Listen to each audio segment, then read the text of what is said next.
Hey there. It's been a long time. I was busy with a bunch of stuff actually around the condo, and then my printer broke, my 3D printer I mean broke, and just kind of set the keyboard project aside for a little while, but I kept working on it 5 minutes at a time every few days and so on, and it's coming to fruition. So I haven't really adjusted that much really. It's just like, you know, tenths of millimeters here and there, and really just minor tweaks, but it's really looking good. You know, this is the sort of the empty shell. The switches are in there, no wiring though, but the feeling is I think about as good as I'm gonna get it. I mean, I've got to finish this and start using it one day, right? So so there you go. I mean, all the switches work, none of them bind. I'm probably gonna try to compare this. My friend has a version 2 keyboard at work. I'll probably try to compare to his. I think maybe the keys kind of stick out just a little smidgen more in the actual real hardware. This one in particular, the corner here, I think is in kind of small danger of binding if you push it in too far. I haven't gotten it to bind yet, but it feels like it doesn't clear the case all that well. And another problem I have, sort of, you know, it's a small problem, but it's the fact that the legs on these switches, no, sorry, on the keycaps, they are obviously not molded. Hello, let's focus. Well, I have to go to manual mode. All right, just give me a sec here. So, all right. So these little keycaps here, these are printed. The precision is not bad, to tell you the truth. Oh man, my fingers are so dry. Precision is not bad, but I think I might actually taper the legs just a smidgen so that you can really just jam them in there, and they stay stuck. They don't tend to pop out, but I think if I was to bring this in a bag or something, and maybe if the bag was gonna rub, like if I was to kind of rough it up a little, I can see that some of them might pop out. So anyways, I'm very happy with this design. It's pretty simple. I'll show you what it looks like on the inside.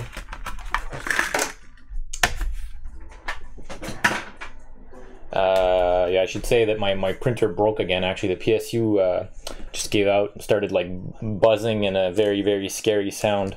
So I've got another one on order, a more powerful one. In the meantime, I might try to jigger something together with a PSU, like a ATX power supply. But whatever. I mean, you know, I managed to crank these out just before it died, so that's all that counts really. So it's the same old design that I used to have. Basically 2 parts. There's a part with some legs here. I'll show that in a sec. I'll have to take it apart before I can actually do the final assembly. And then there's an actual sort of box trench in there that holds all the switches proper. Now you can see like the switches, the keycaps are kind of, can you see that? I don't know, can you see that? Yeah, they're kind of falling out there. So yeah, I gotta get better keycaps. But that's actually something I can do after finishing the build. So, and I'd love to be able to use this tomorrow. So I'm just gonna pull out the keycaps for now and stick them back in later. I have 4 extra switches, and luckily I've not broken any switch legs or keycap legs in the switches so far.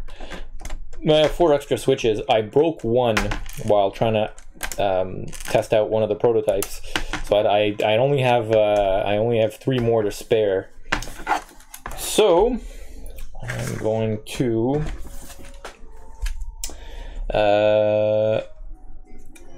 actually, yeah, so this comes apart. It won't come apart once it's soldered, but the first step here is actually to put the copper tape on the thing.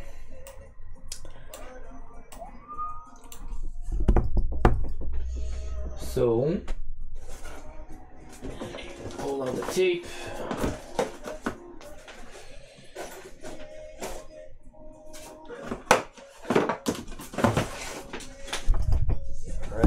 The tape, knife,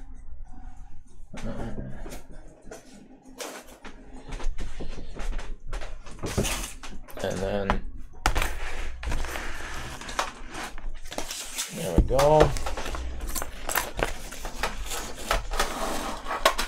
By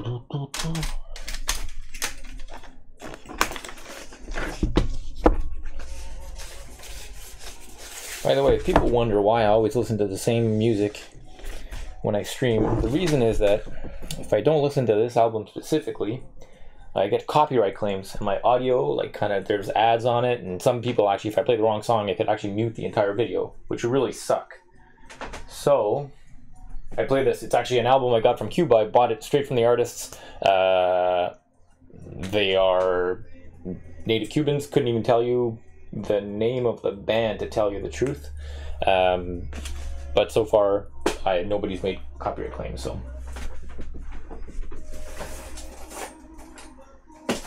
And they're awesome. If you go down there to Cayo Santa Maria, you should pick up a copy of the CD. It's very well recorded, and it's good. All right, so I'm not going to use this tape, even though I'll keep it for other purposes just in case. I want to use a nice flat section of tape. Yeah, okay. I'm just going to cut it up to length. So that'll be like this. Doesn't have to be perfect. All right.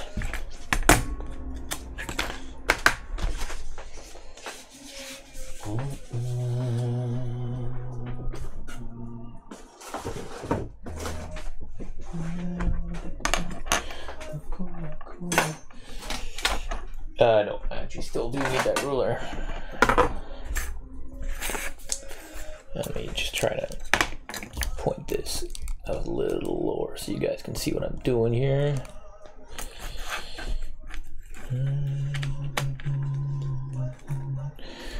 And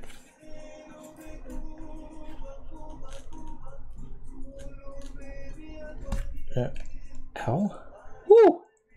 I just pricked myself pretty bad. I will be back in a second.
All right, it's a super clean cut, so shouldn't bleed very long.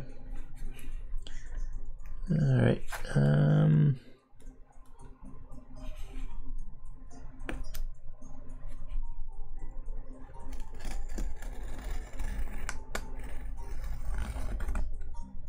There we go.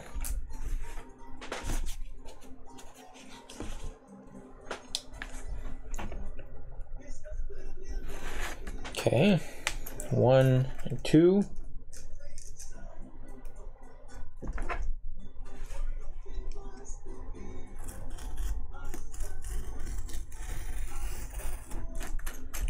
All right.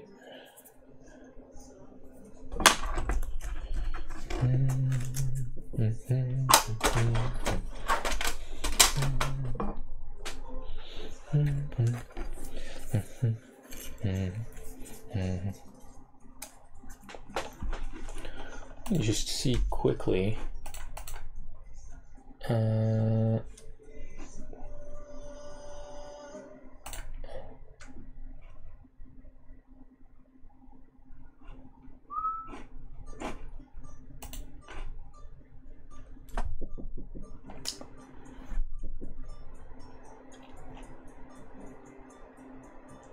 Kind of painful.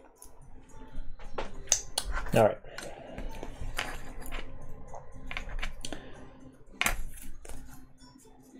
So this is the part where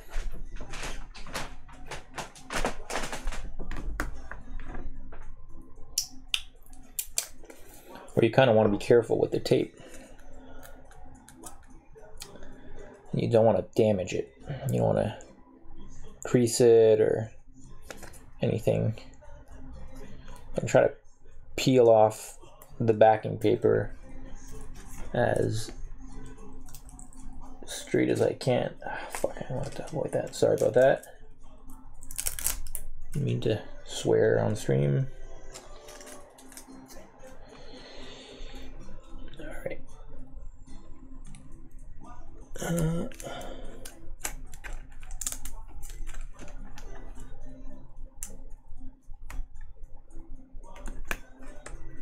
Alright. This looks like it'll be decent. Not optimal, but decent.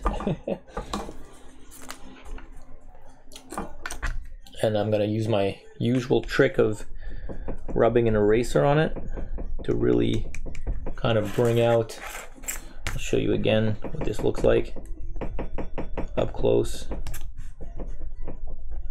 It's very cool.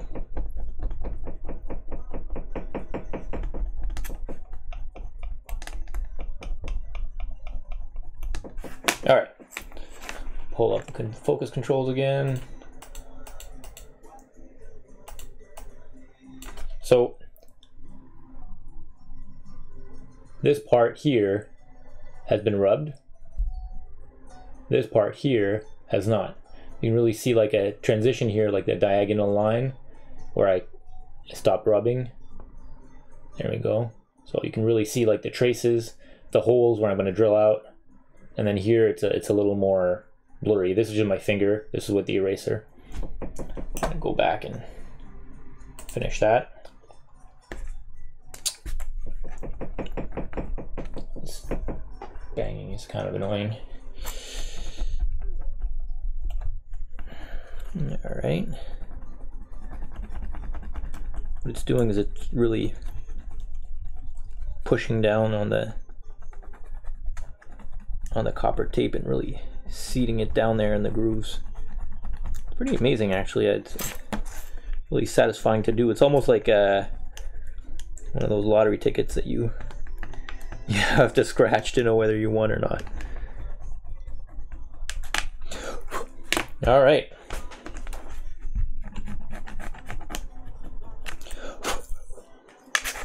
All right, that's a 1. Let's do the other one.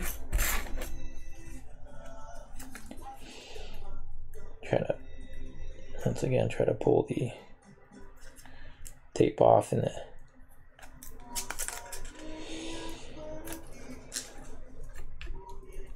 want to crinkle it. Okay, well, I crinkled the end a little. I'm not an expert at this yet. I will be one day.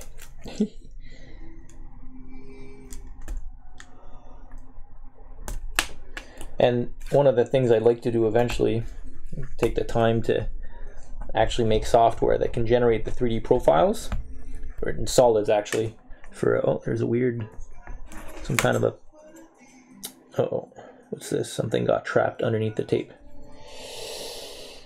Or is it actually, no, it's just something that's part of the plastic. All right, so I'll see what I can do here. Yeah, I'd like to make software that takes one of these, maybe like a Gerber file or something like that, that has all the traces laid out, and then converts that to a 3D solid representation, so that you can add it to your models and stuff. Maybe, I don't know, like I'm not sure what the pipeline would be. Possibly generate like an OpenSCAD file or something, and then get OpenSCAD to generate a solid. Oh, I hadn't noticed this. There's actually kind of a defect in the print.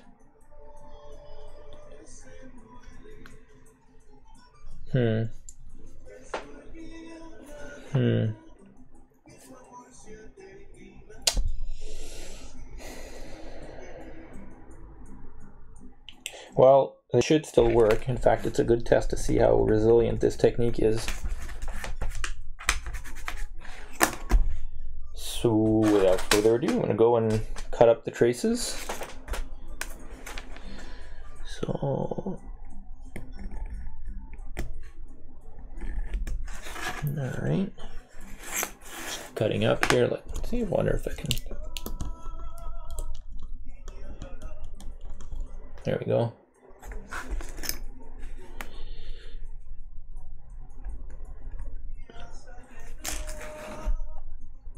What I'm doing here is I'm actually doing the isolation of the different areas of the CTPCB. There are, for those who haven't seen the earlier episodes, there are little grooves here in the printed plastic, whoops, that allow me to drag this knife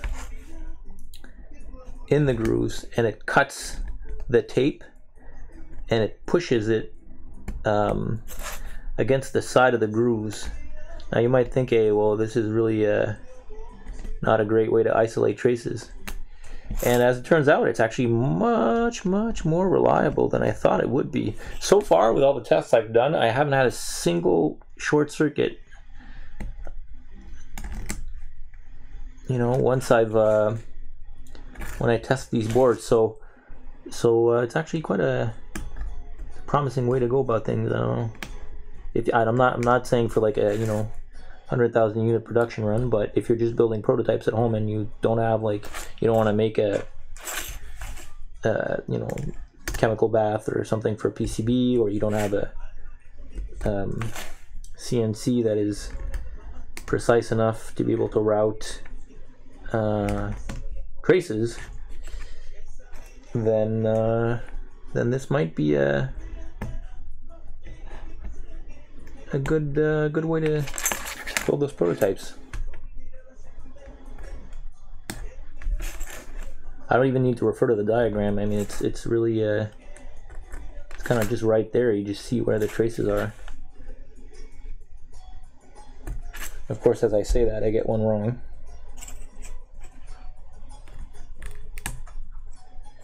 And no, I think this. Whoops. I think this is a printing error, maybe? Let me bring up the design, the original design.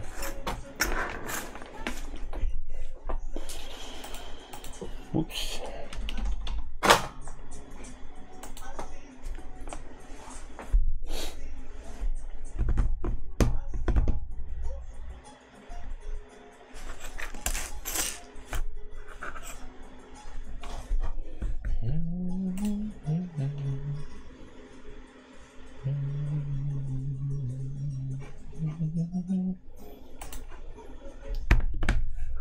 Sorry, it's just Fusion 360 coming up there. Let me... Alright.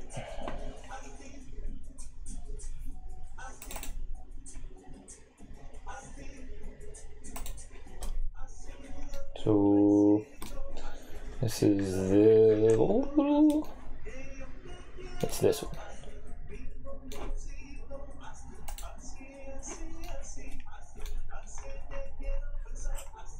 Oh yeah, it is a misprint. Okay, so,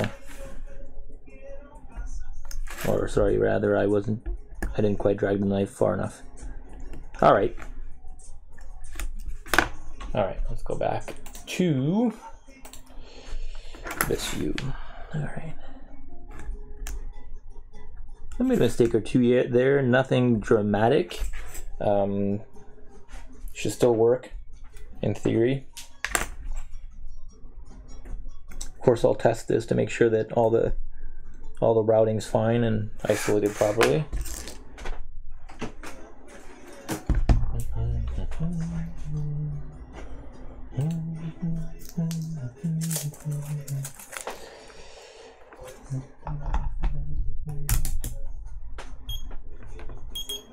All right.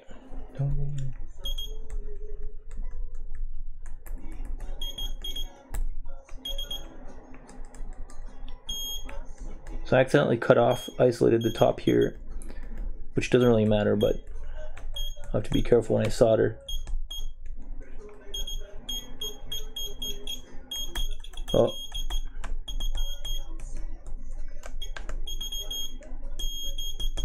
Okay, that's not correct.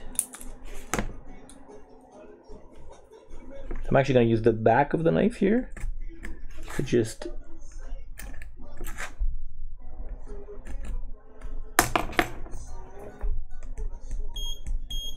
all right. So first problem.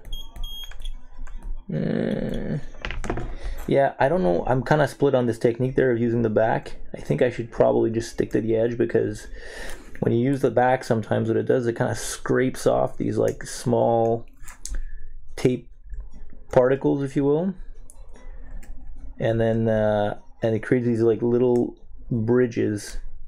So you kind of want to make sure that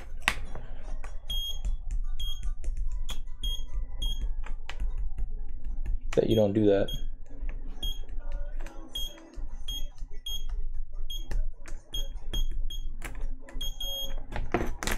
Oh, this one's bridged, but that's my bad. That's, in fact, I don't even need this piece. I'm just going to remove it. This piece of tape. It's going to be cleaner.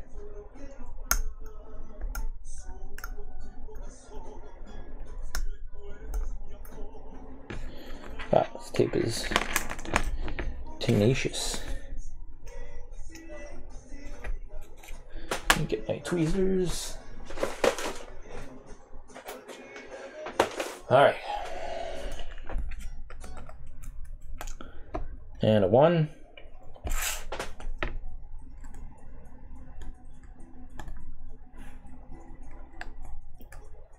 Let me just quickly try to use a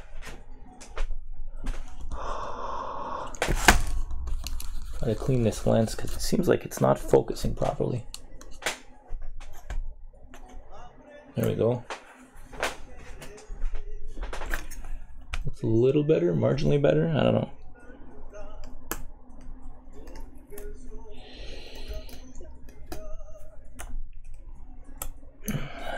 Just breaking up the tape. Man, I am so jazzed to maybe use this tomorrow at work. I actually have a problem that I've been trying to debug, and when you push, you know, a key like F10 or F11 or F5, and your program steps for a random and completely non-deterministic number of steps, which might be 0, it's very difficult to debug and tremendously trying on your patience. And in fact, I generally don't. I just use essentially revert to printf, which in this day and age is a pain, but it's actually not so bad for what I'm debugging. So all right,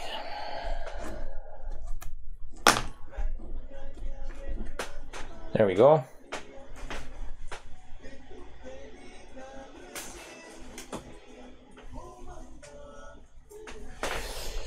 All right, that's one down.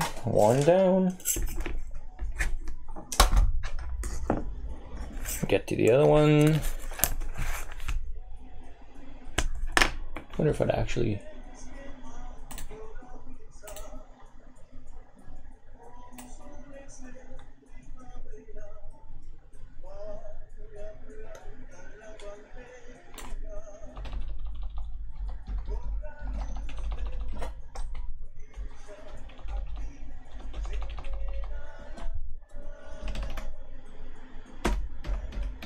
I'm just playing around with the keyboard there, trying to see if I can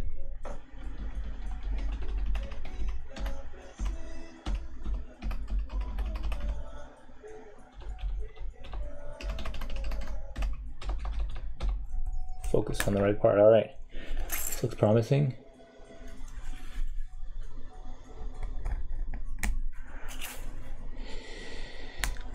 Switch to some more cutting here.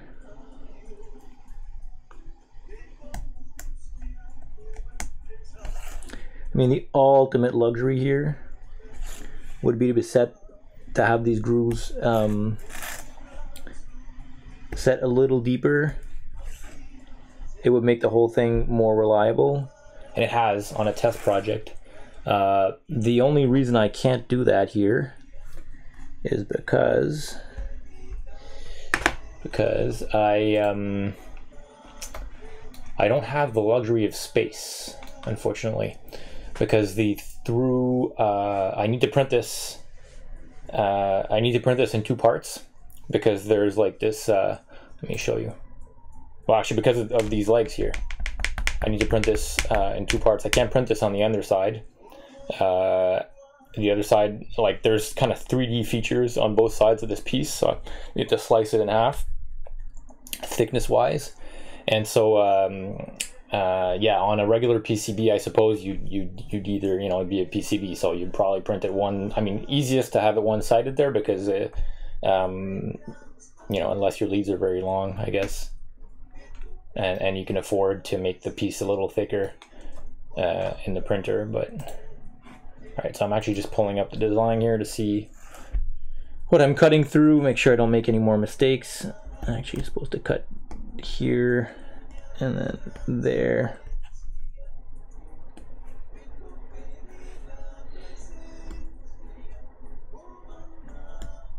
Alright. And then like this. Whoops. What's going on there? Yeah, this is the one with this is the area with the slight misprint. I'm not sure what happened there. I hadn't noticed that before putting the tape on it. The tape really brings out all the little imperfections. Whoops. There we go.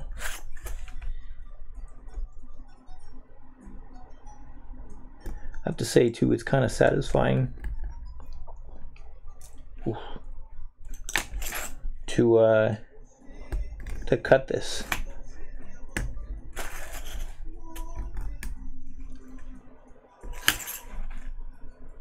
Oh man.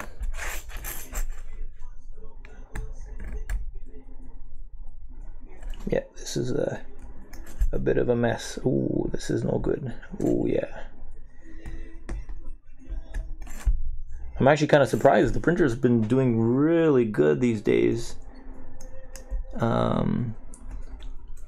Bit of a snafu here, eh? I did retrofit that auto leveling sensor on it, and it's been working great. I mean, there's no more guessing, no more sort of like starting over and over and over until the first layer is just right, because it's always just right. So I don't know what happened here. Well, this is not a first layer problem. It's more like a top layer finish problem. It's really weird. I don't have this on any of my other models. It may be, yeah, don't know what's going on here.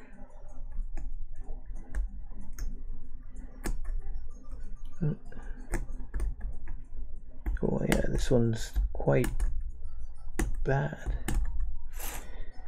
But see, the technique is actually somewhat resilient, because even if I have this kind of crappy 3D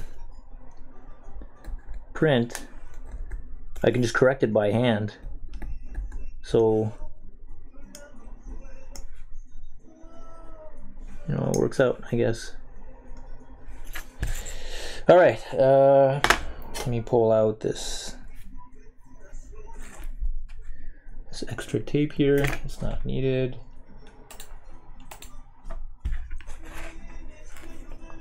Hope that was in frame.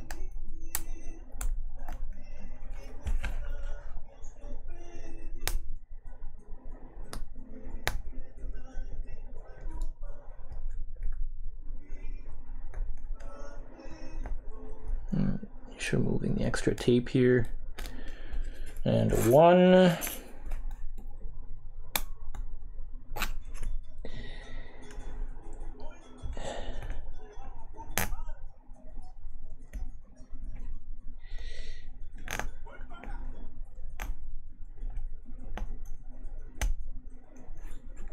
Getting there.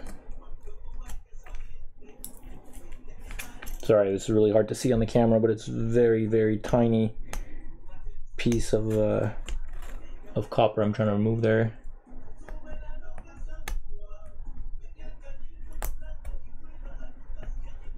I probably shouldn't be using my tweezers as a scraping device, but there you have it. Oh, almost done. Almost done.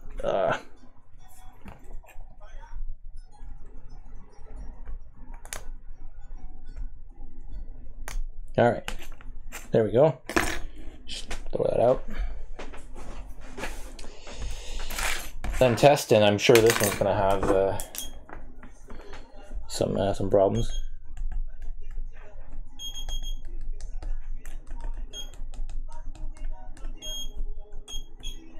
Yeah, no kidding, no kidding, no kidding. Okay. Okay, touches everything, so. Oh, I forgot to cut one. That would explain.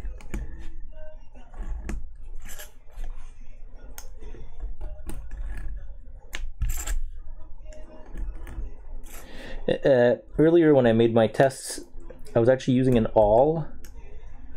I would cut the tape first, and then I would use an awl to push the tape down into the edges. But really the best thing to do is to make a groove that's barely wider than the knife's blade, and just drag the knife through. It's really the best the best technique I've found. All right. Okay, so these two contact.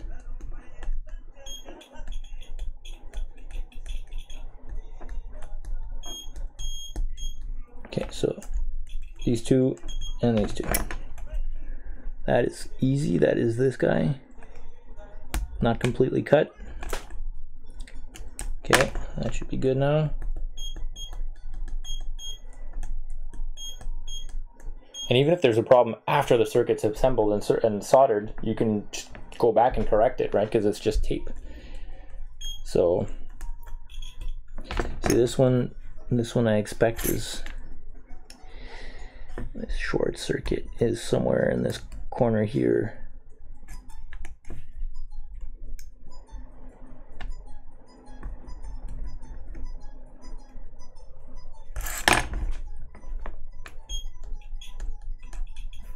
Still there.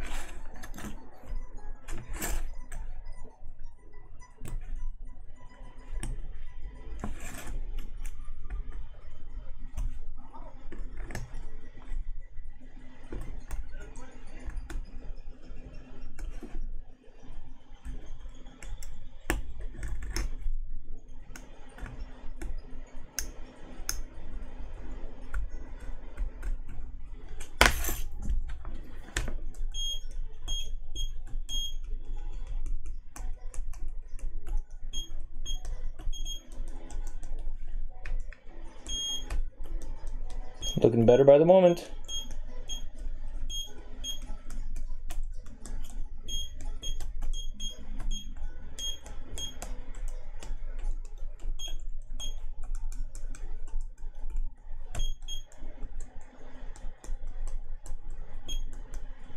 All right. Now I'm going to, what I need to do is I actually need to take all these holes here and poke through all of them on the tape so that the components from the switches can stick all the way through. Now the best way I found to do this is actually to use the knife to just poke through all the holes and then just kind of use the knife to ream it like so. So I'm just gonna go in and do that. It's not so long actually.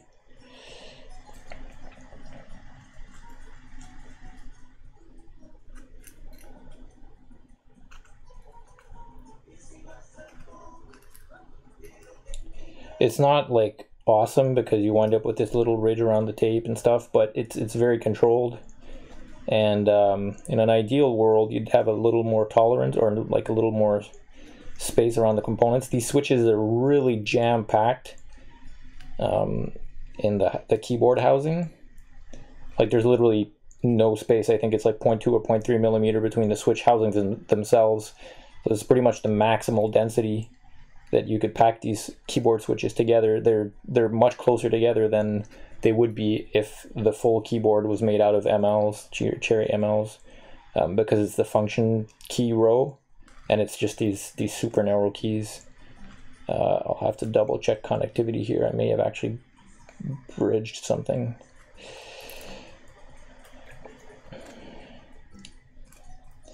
So almost done.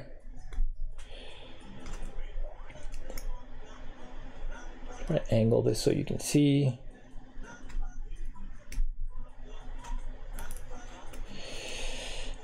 And you may recall all the difficulty I had desoldering stuff for my keyboard's motherboard. I even lifted a trace. I hopefully we'll see, but soon I'm hoping to buy a desoldering gun, which would be a luxury, a great luxury. I don't desolder that often, but I mean, it's such an enabling tool, really. All right.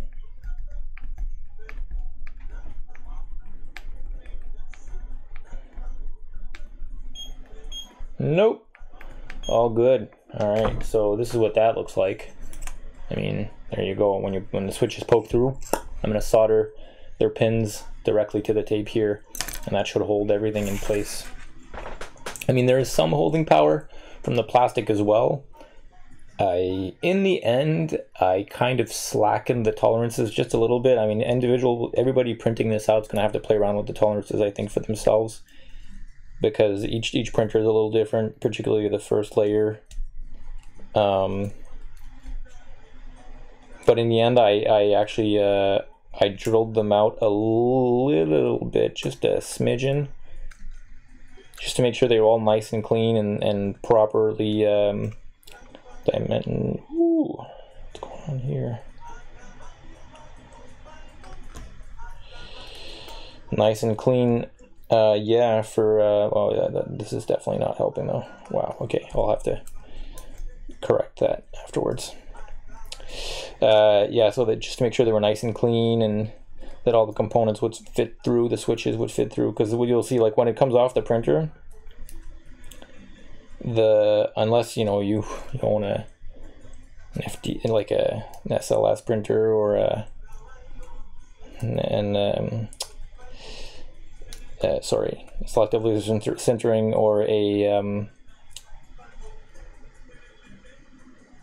SLA printer, sorry, with like a resin-based printer, then you'll see that the holes, some of them are tighter, some of them are slightly larger, and then that means that the switches and the key switches, sorry, kind of face a varying amount of resistance when you put them in there.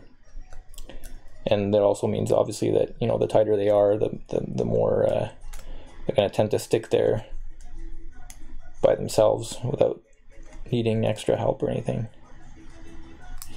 It's not a very when you push down on the keys, I mean, you're literally pushing them into the board, so it's not like they're going to want to come out by themselves. And also, I think actually they can't even come out of the keyboard because of the way the casing is made.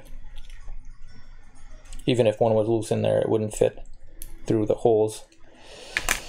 All right, this area is really damaged because of the print. It's a bit of a shame, but again, I think it's actually not going to be a problem for the end product. It's not the cleanest, but I think it's going to be okay.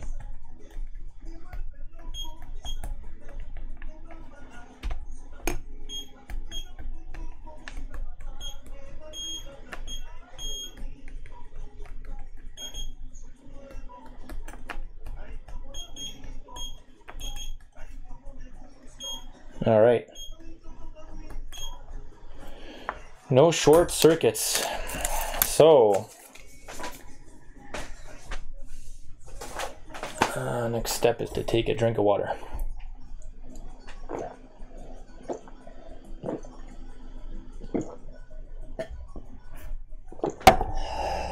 Quarter past 9. I think I'm done with the knife for now. done with this for now. These are the rainbow cables I'm going to use to solder, or rather, I'm going to use these connectors, these female connectors. I'm going to use them to connect, to interface with the motherboard on the keyboard. I've already got male headers soldered there. I did that in a past episode. So I think the next step really is to take the switches and then mount them in here. Now to do that, I'm going to have to take apart the keyboard. Woo! Okay. So they all but one fell out there. So they're pretty loose in this print.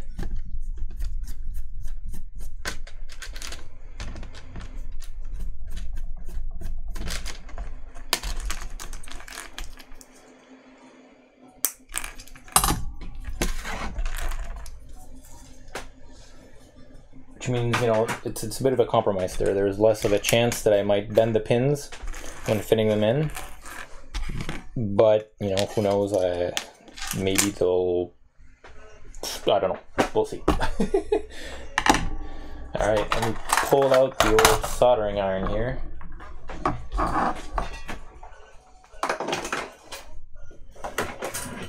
The old Weller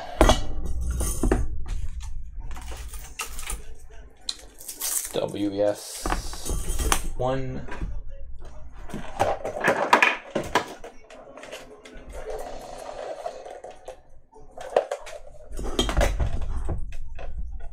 Awesome station. I love it. Shame the Weller desoldering tools are not any cheaper. They're like well into the 4 digits.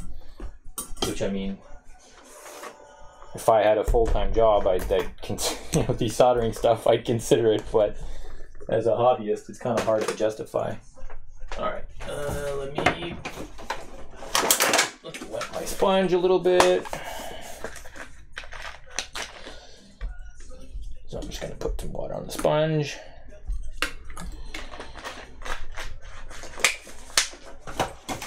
And adjust the... Alright, before I actually fire up the iron, I'm going to put all these switches through and then think of a way to hold it all together. I do have a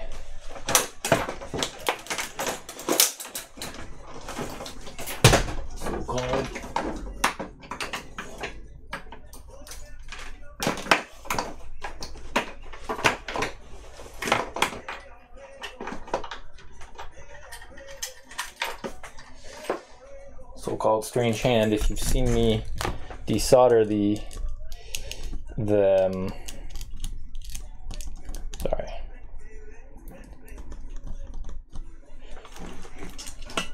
Turn on the autofocus again. All right. If you see me desolder the pins. What is this? Yeah. From the motherboard, the header is actually for the old PCBs, the flexible PCBs. Then you know I love this thing.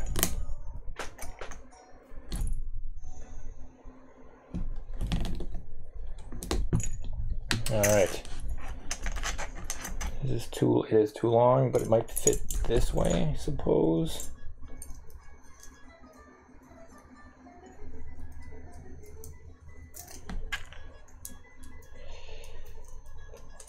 So one thing that's actually absolutely key to this design is that you have to make sure that the switch is seated as far as it'll go into the hole, because otherwise your leads, I should show this before I actually solder one, your leads before you on the other side of the see how the leads here, they're very short, and once I add the PCB, CT PCB, they are exceedingly short. Can you even see them?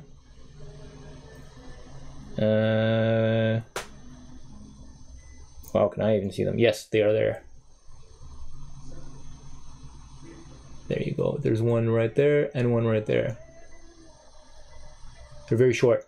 Now, actually, if you use solder with this, it's just gonna wick right in there and it's gonna work. But in the meantime, you have to be careful.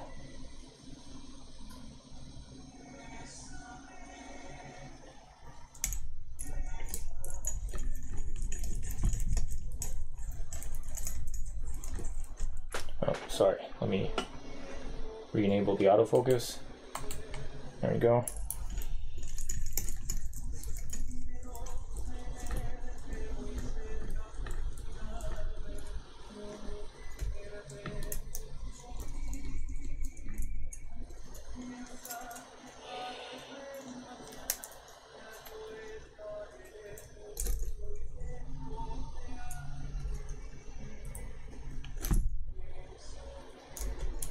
So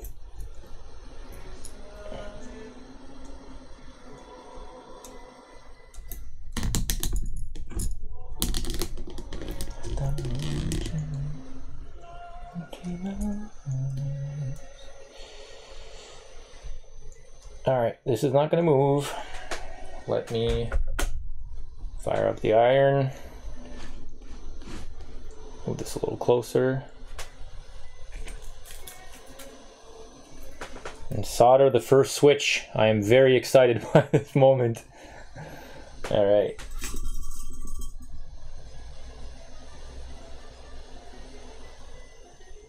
Uh-oh. Uh-oh. Oh, that is anticlimactic. My iron is loose. And now I've probably just heated it up a little bit.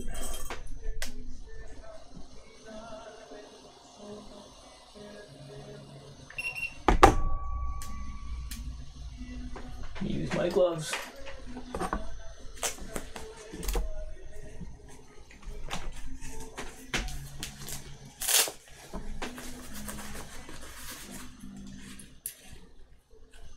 There we go.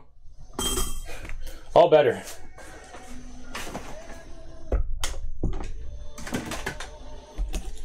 Let's try again.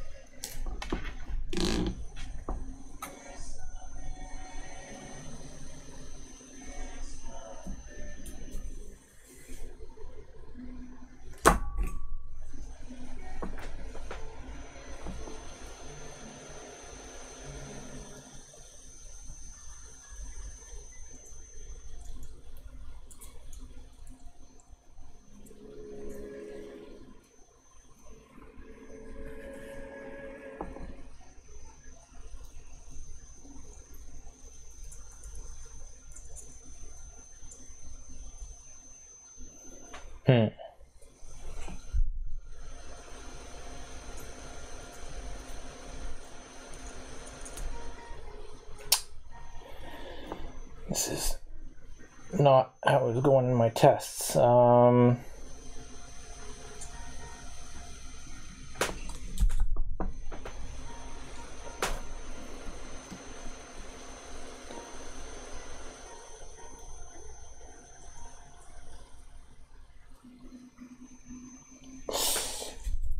Okay.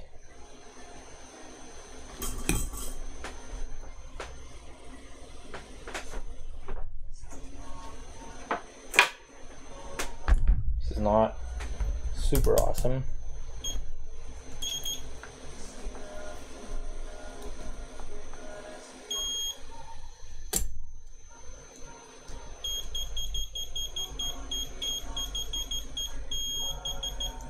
Well, if it gets the job done,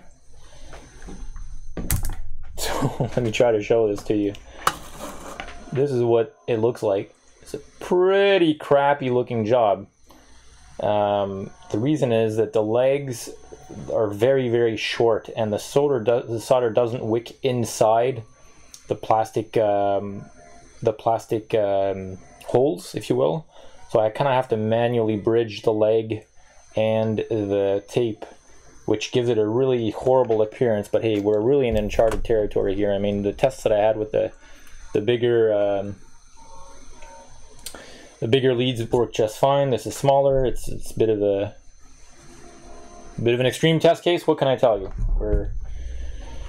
We are trying stuff out. All right. Then I might try to do the one on the end.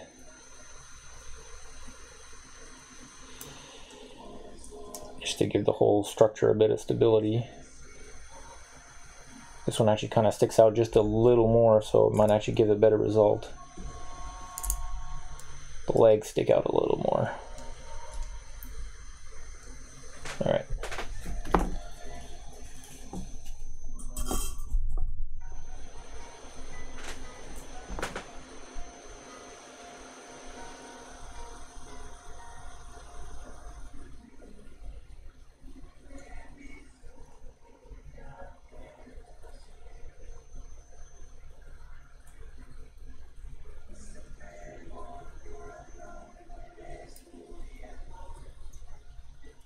Oh, I think I bridged it here. I think I bridged to, which again, no problem. I'll just cut it up afterwards. Yeah, okay. So I bridged this.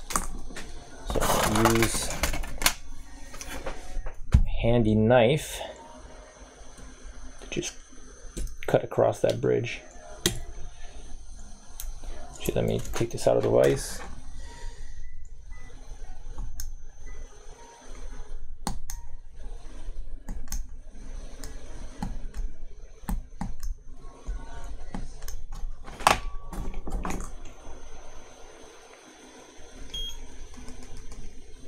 All right, and then now if I, sorry, I'm just kind of off screen here. I'm just testing here, testing the new switch. No contact. And if I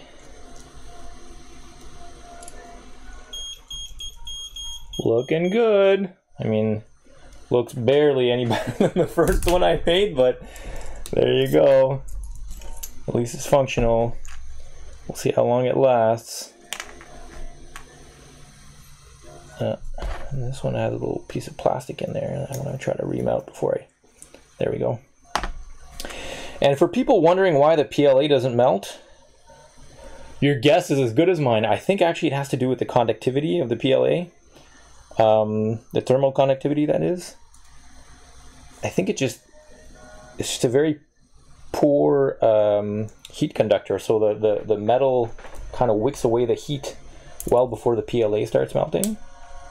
Even though the glass transition temperature is only 60 degrees, it really holds up its shape and doesn't give me any grief at all. I mean, I haven't tried, like, you know, sticking an iron on there for 10 seconds, but, you know, there's no plastic on the tip to speak of, really. So there you have it. Ooh. Oh no, my music stopped. This is cause for alarm.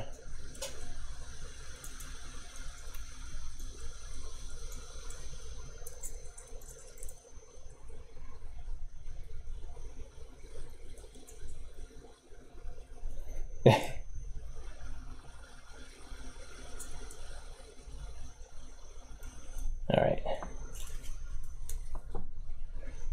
This is really, these are some of the ugliest soldering jobs I've ever done.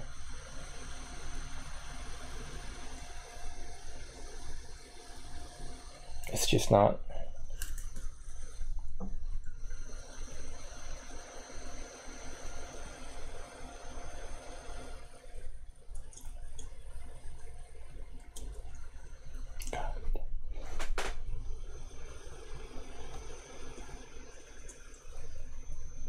All right. Yeah, it's not like soldering to PCB, eh? or at least this specific version isn't. All right, and then if I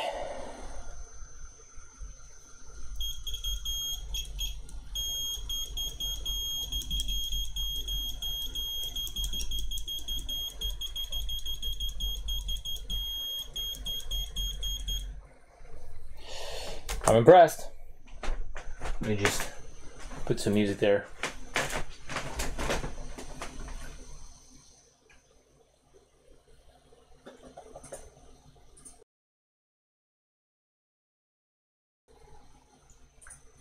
I wonder if I actually do have any other music that wouldn't freak out the copyright owners or anything.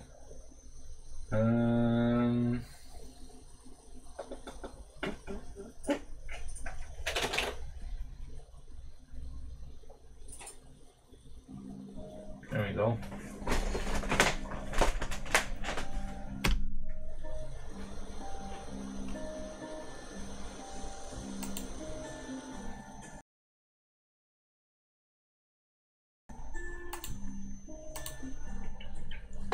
All right.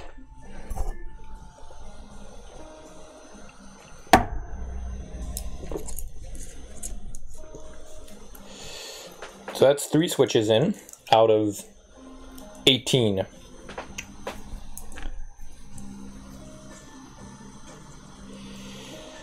Put one more in here.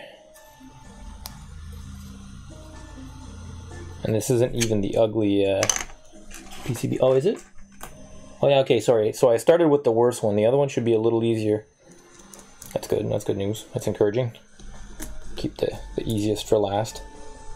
I probably should have started with the easiest one, since I've never done this. In fact, nobody ever has done this before, I think. All right.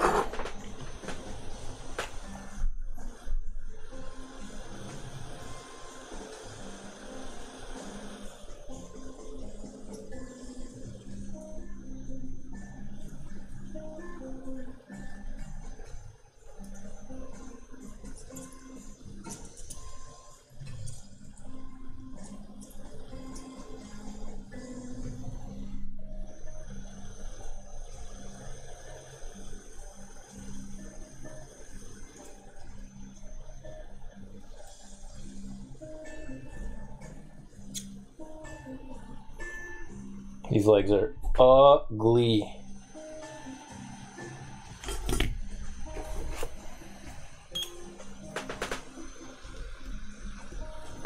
But probably functional.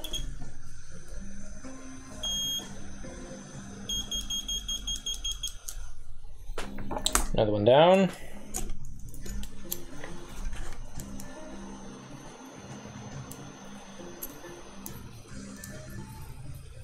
And I like it too. The switches feel nice and seated.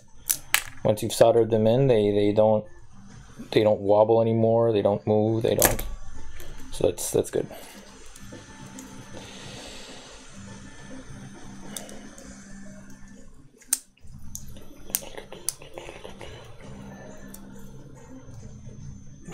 Man, some of these legs are just so short. I try to shave off every 1/10 of the millimeter that I could. But these legs are meant, these switches are meant to be SMD mounted, right? So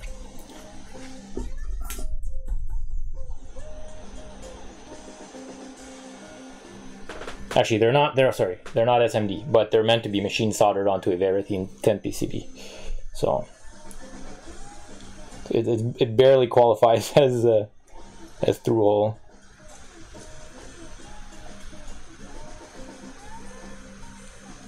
Okay, this one is really short. Oh man, it is short.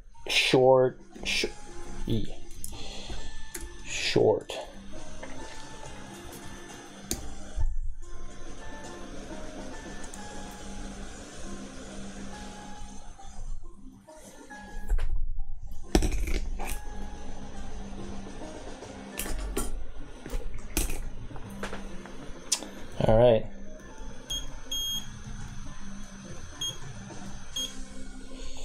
So here, if I test this switch, All right, it's going well.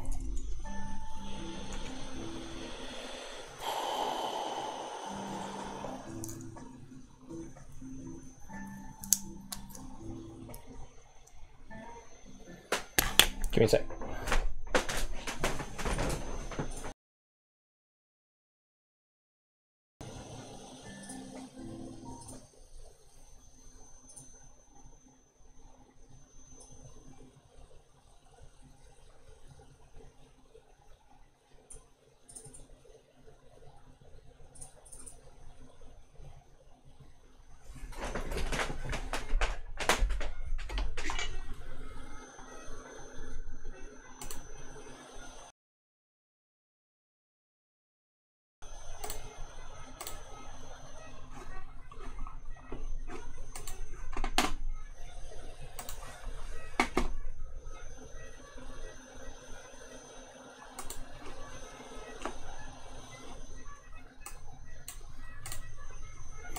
All right, getting there, getting there. I've got, what, 6 switches in, so that's a third of the whole keyboard done. All of them functional so far.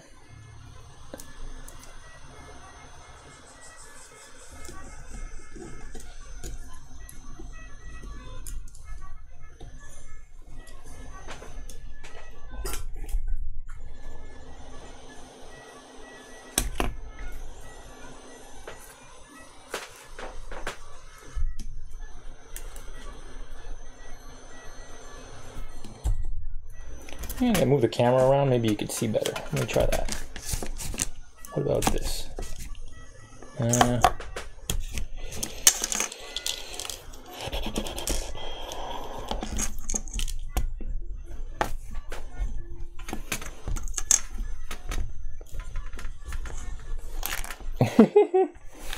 Sorry, the tripod is very difficult to adjust. I think I might need to get like a gorilla pod or something.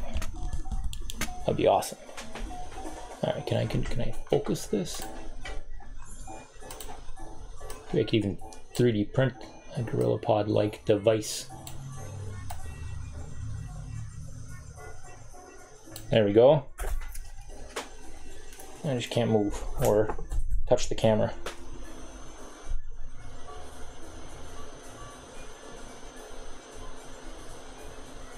Probably gonna create a bridge here, unwillingly.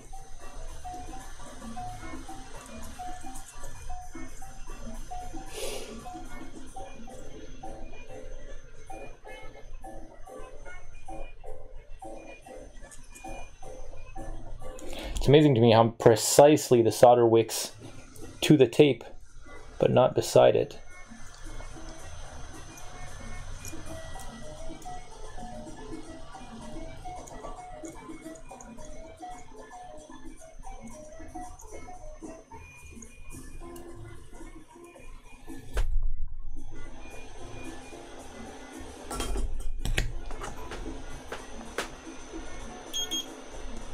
No bridge there, that's amazing. Can you see that? Can you see that? Check it out. Check it out. Check out like how precisely the solder wicked here. See these two joints? They don't touch. They don't touch. How crazy is that? They're ugly, they're butt ugly, but they're functional.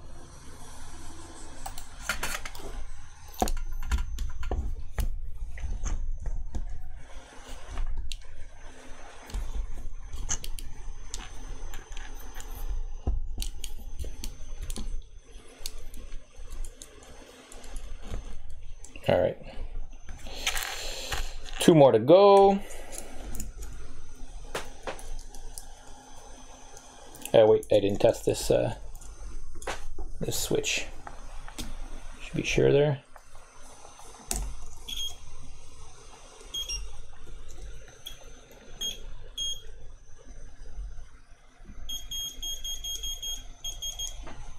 Wow, amazing.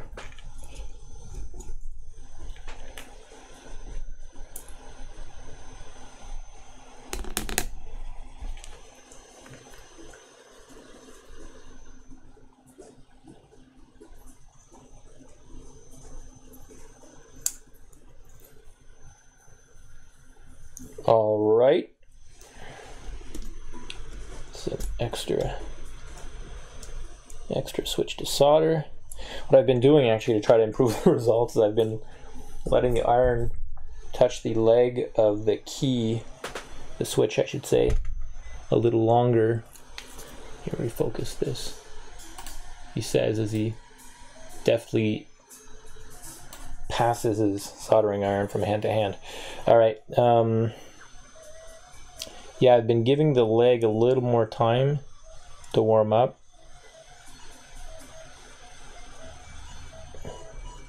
And it seems to be doing better, and the PLA is still not giving me any trouble.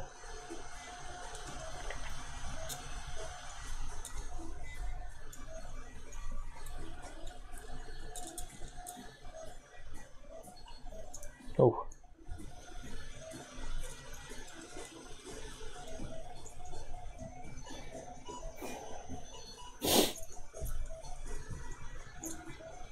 There we go. Just keep adding solder and adding solder and adding solder, and eventually the leg makes contact. All right.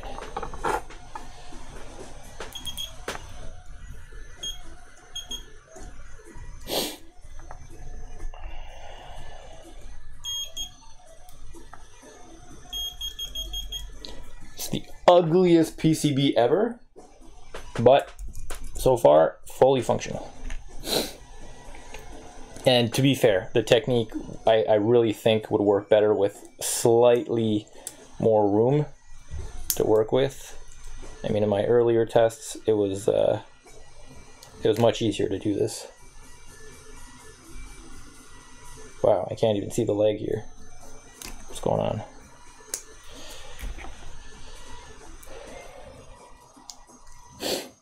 Did I flatten another leg, another switch leg? Let me, where's my tweezers? There we go. Whoops. Uh-oh. Sorry, I just lost a piece here.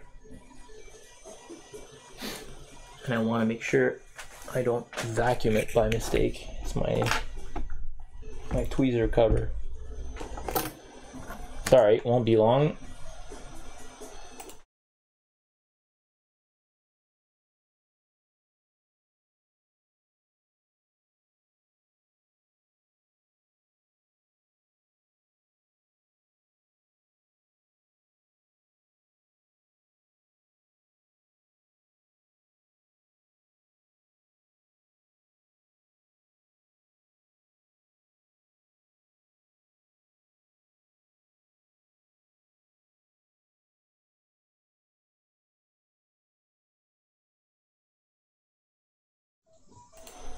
False alert, I have it. All right. So yeah, I was trying to pull the switch out because I couldn't even see the leg, component leg.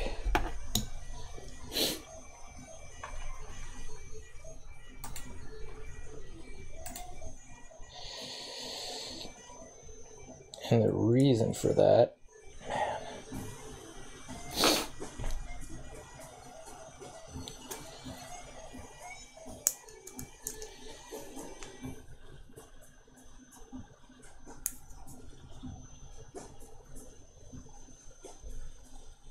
is because actually that it's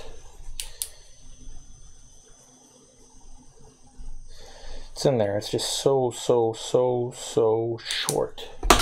Wow, I'm gonna have to really plug this one with solder.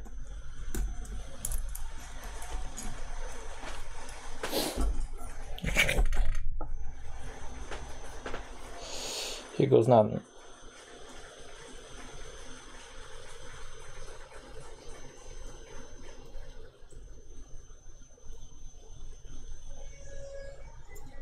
All right, that's one leg, and then this leg's just going to be painful.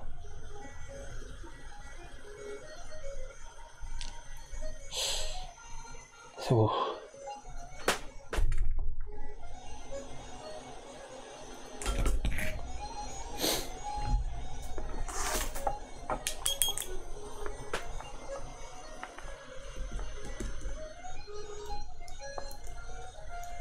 this works, it'd be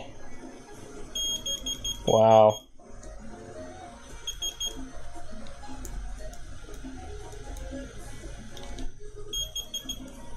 It's amazing.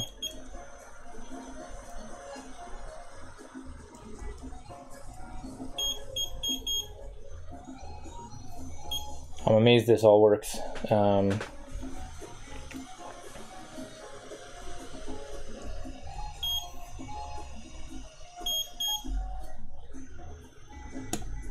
Oh wow, did I fit one in without soldering? I think I did. I did. There's one in there that doesn't even have any solder on it. I just completely forgot to solder it. Wow.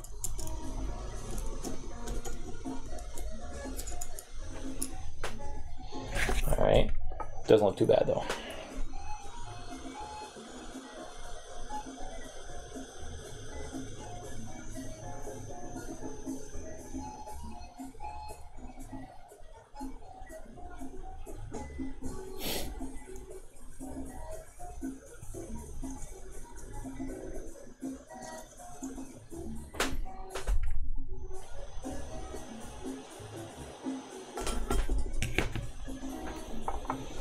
And then just test everything again.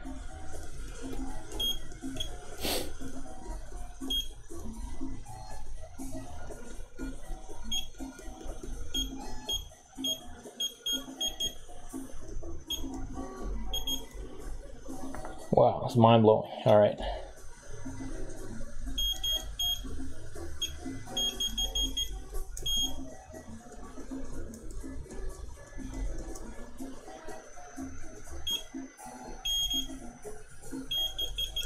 Wow. And there you have it. First side of the keyboard completed. Well, no, not completed. This stage completed anyways. Now I've got to do the other switch box. I don't know what the name for this part is. I called it a switch box because it kind of looks like a box. It's got like this boxy shape of boxness, and you put stuff in it kind of like you would in a box. So I called it the switch box. Let me get some more water. Be right back.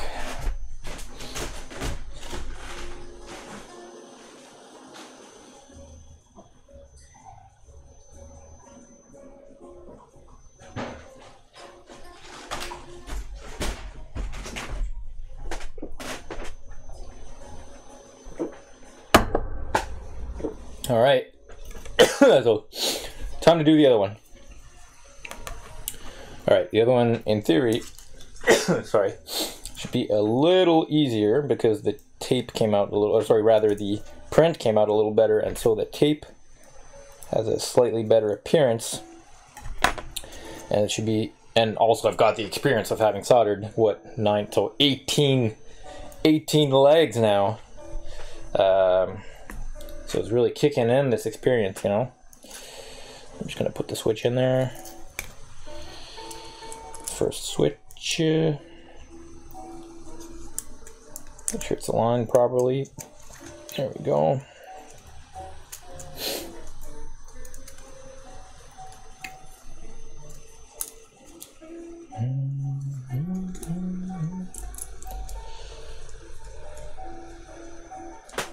Alright, just moving on, I guess. Another thing I wanted to show is, just quickly, is that really there's no gap here in here. You can see this is really nice. I couldn't get this to happen without soldering, to tell you the truth. So I guess there's kind of like a very, very slight like a mechanical wicking action, if you will.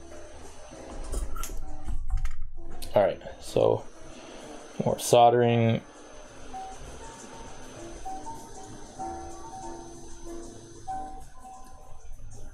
So one.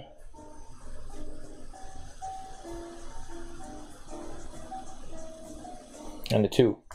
Now this looks a lot cleaner. Well, for copper tape PCB standards than the other side. Let's test this.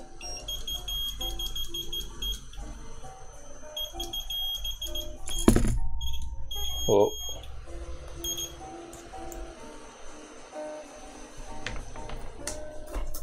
cannot believe there's no short circuit here.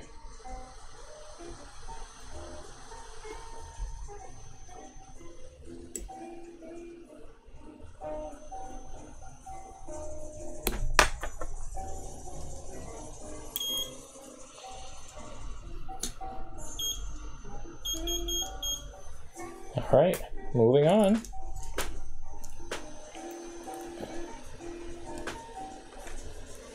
Oh, I'm so excited. Oh, it's kind of a cool project, actually. It's a very useful project. Very useful. You know, obviously I want to share the design files for this online, so that other people can do the same if they so wish. It's not so bad, actually, once you just have everything printed. In fact, in theory, the only thing somebody else would have to do that I'm not doing tonight is to change the header pins on the motherboard, and that's it, really. And take apart the keyboard, obviously, but that's not very long.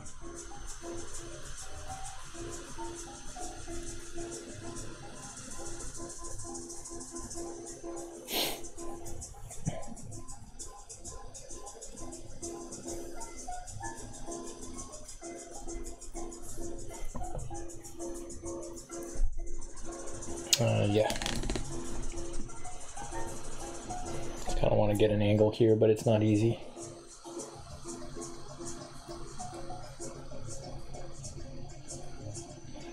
All right.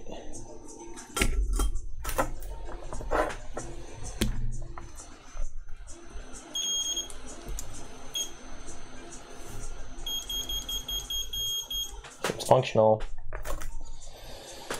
All right. Then I'll do one at the other end. It's 2 switches down. 7 to go for the whole keyboard.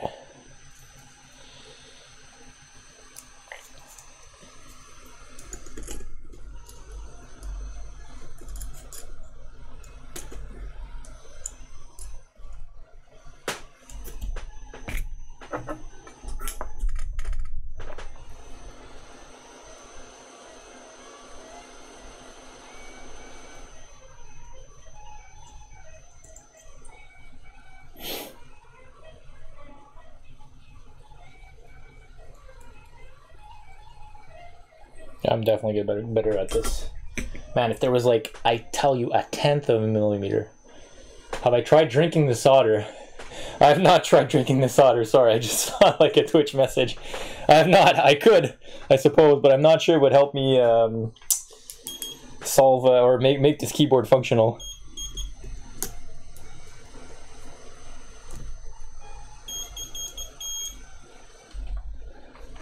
Sorry, who is that? Turbo. Oh, no, sorry, Twitch Turbo, obviously. B1 with the keyboard. Could do. Could do.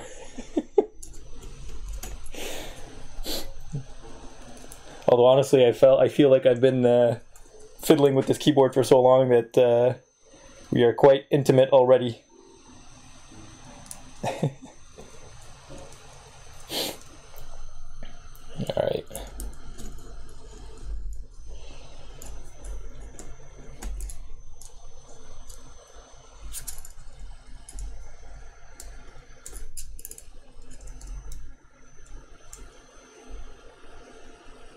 Sorry about that. I greet you by name, but I can't see your name for some reason. Maybe you want that hidden or something. I'm not sure.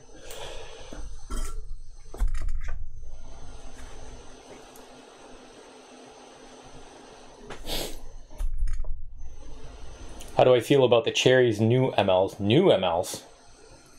There's a second generation. So I don't know, actually. I didn't know there was a second generation of MLs.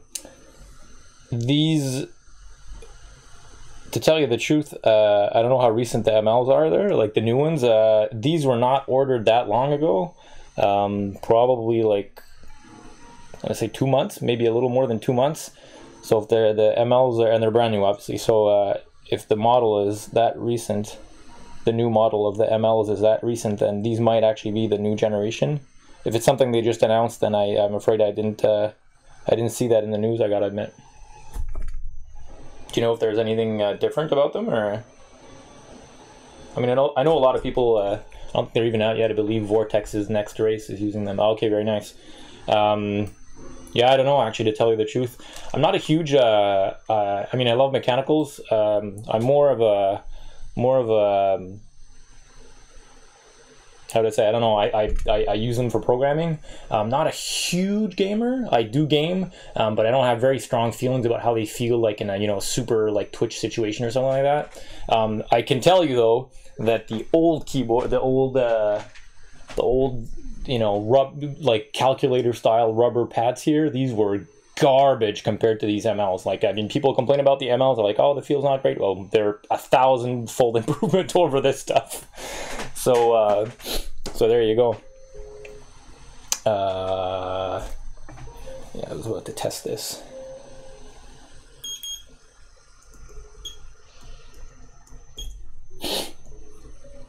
I think I'm testing the wrong one.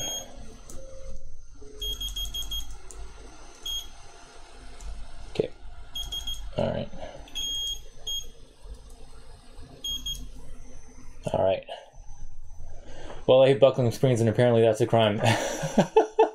I hear you, yeah. I have a good friend of mine, actually, I think might be hosting this channel right now, who found an old IBM Model M in a dumpster somewhere, and you know, playing around with the clicky buckling springs. I think they have a great feel. I think they're pretty loud though, like in an office environment. It's you know, I don't know how my coworkers would feel about it. They already kind of feel a little bit about my, you know, not so great about the fact that I had a mechanical, but now most people have mechanicals, so I kind of blend in that way. But at the start, since I was one of the first people to get them, people thought it was kind of loud because I don't have O-rings on it. And I don't know if you knew this actually, but I read somewhere that Kinesis are actually that this keyboard is the reason why they Kinesis contracted out to Cherry to invent the MX Browns. So I mean, of course they're loud, they just don't feel that comfortable. Yeah. It totally is a different feel. There's a huge detent there, like click, you know, and then it, yeah. Of course I guess they're rarer by the day now. They're hard to come by.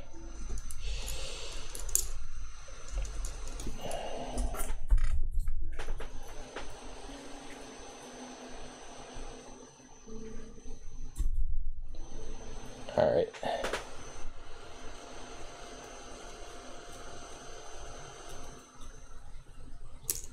Whoa, what happened there? Oh, I pushed the switch out. That's a first.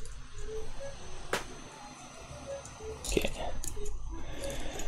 Better than rubber domes, definitely. Just the travel distance feels so damn short. Yeah, on the MLs I concur. But you know, there's really not a lot of space in the keyboard for it. It's so thin at the top, like the function row keys. I don't know if you saw, like, especially like the first of all, it's very narrow. Second of all, the keys are super narrow, and then there's just in the back, like, there's just almost no space in there. So yeah, I mean, I don't know. In fact, I even wondered. I even wondered if these MLs were not built like kind of like the Browns were designed for this keyboard. I wondered if the MLs weren't originally designed for this one, because so this is a first generation keyboard, but it's got these brackets. It's got these little ridges on the inside, just between these squares here, and these ridges fit a Cherry ML like perfectly down to the millimeter. So again, I wonder if like Kinesis didn't want to just kind of minimize the amount of changes they had to make to their molds, and they just asked Cherry to make them a switch that would fit the existing keyboard mold or design they had. I don't know. I suppose they could tell us that, but all right. Sorry, I've got trying to adjust this switch here. Make sure it stays in place this time.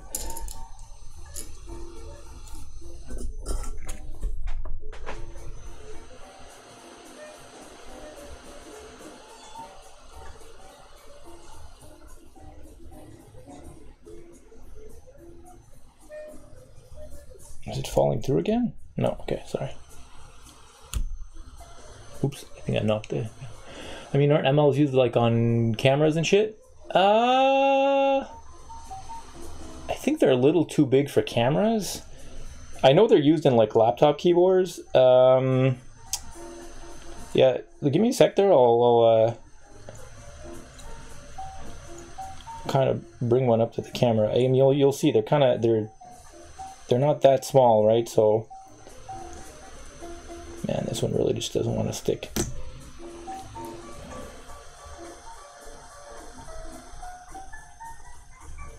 There we go. Big fat solder blob. There we go.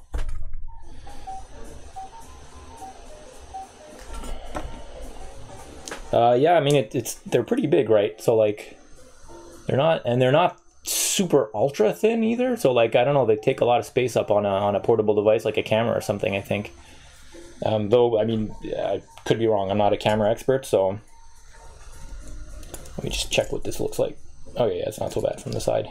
So I'll just test it quickly.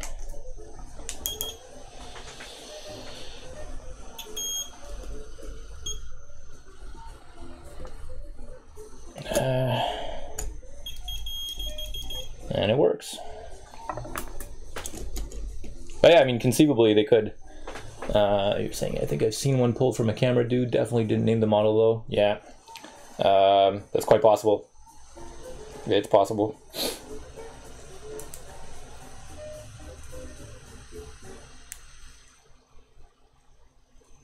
Yeah.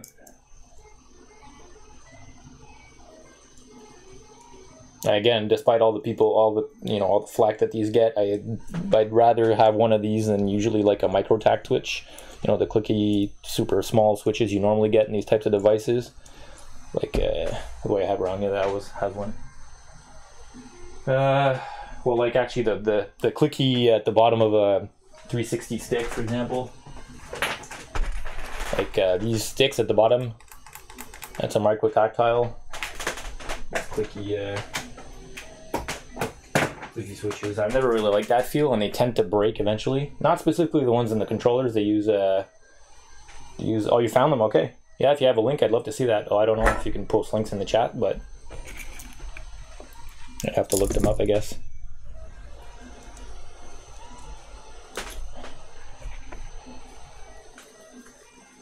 Oh, there you go. A link. Pull that up. Oh, wow. Oh, these do look like micro tactile. I mean, I'm sure they're not there, but... Huh. With the transparent housing. I'm not sure you can get the first version, the first generation with the transparent housing. Well, they don't look half bad, actually. I wonder, actually, if is the footprint similar? No, so, okay, so these have a round post for sure, for one, so that's a little different. Second of all, it's hard to tell from this angle, but the post looks centered, which is a little easier to work with, because with these, the post is actually offset. If you look there, it's not in the center. It's kind of, well, even in this keyboard, they're kind of mounted off to the side. But if you mount it in a laptop or something, presumably it'd be mounted in this direction, and then it's not in the center. It's kind of like slightly offset up. Thanks for the link. I didn't know there was a new generation out. I wonder if they would have fit in this keyboard, actually, because these are, you know, like you saw, they're just jam-packed side by side, you know.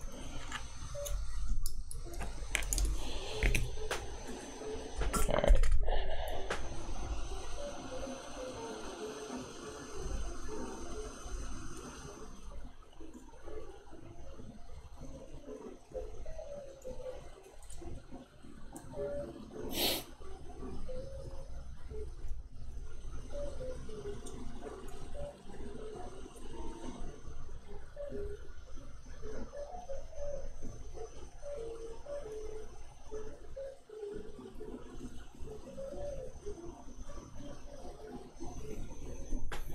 Only Vertex is showing it off, apparently, right? Yeah, maybe they have some kind of an exclusivity deal or something. So if they have that, I'm sure Cherry's gonna want to recoup their development costs at some point. There, it's probably not gonna last forever, but so far so good. All right. Well, despite how ugly these joints are, they seem to work so far. I wonder how long they'll last, but we'll see. And time will tell.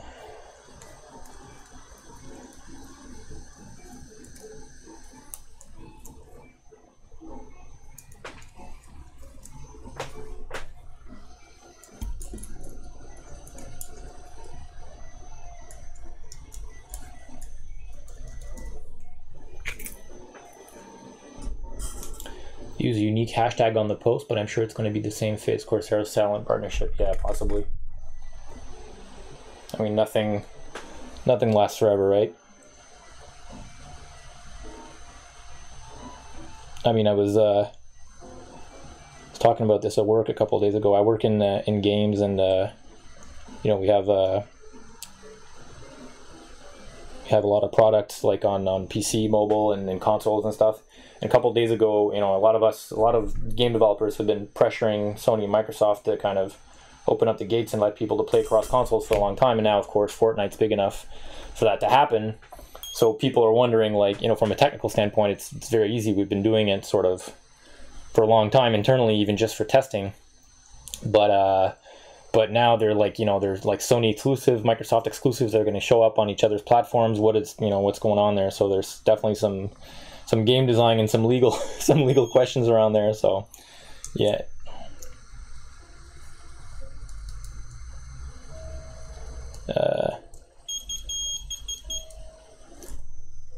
Yeah, and then I think it's.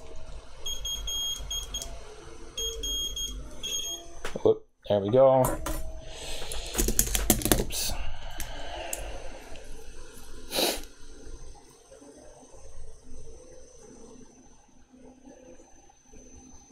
Looks really ugly on the backside, but on the front, they are quite well positioned. Can't see any reason behind buying a console except for exclusives. Might just be my superior complex. Haha, so you must be like a PC gamer, if you're a gamer at all. But, yes, indeed. I'm kind of half and half. I grew up with consoles and then got PCs later in my life. And I was just playing on PC earlier today and play lots of consoles when I'm just kind of hanging out with some friends and or my girlfriend and stuff on the TV. So kind of play both. I was playing Time Spinner, which is from Lunar Ray Games. There, it's like a Castlevania Symphony of the Night kind of clone, or it's really quite good. Don't really play games in general. I just like to have a nice PC, to be honest. I hear you.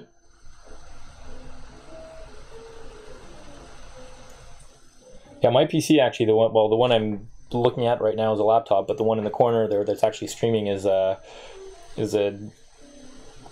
8-year-old PC. It's an i7 870, so it's got 8 cores, which actually is still quite decent. I can play VR with it and everything. It's got a 970 in there, but yeah, I'm not I'm trying to push the performance envelope or anything. And the laptop's a Yoga 2 that I use for just laptop-y stuff. Is this the one I... There we go.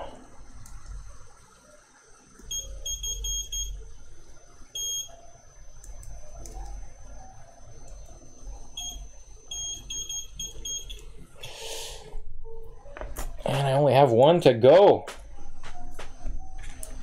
Awesome.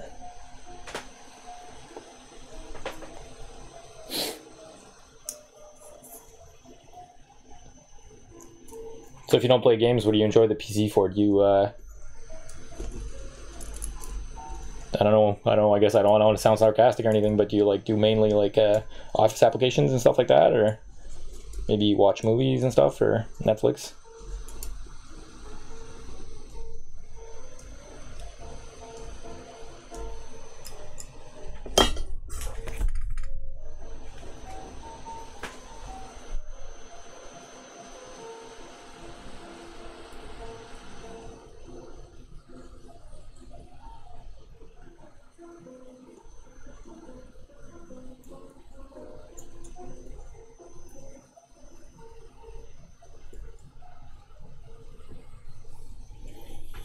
Not even that. Super fast computer to browse Reddit. Yes, indeed.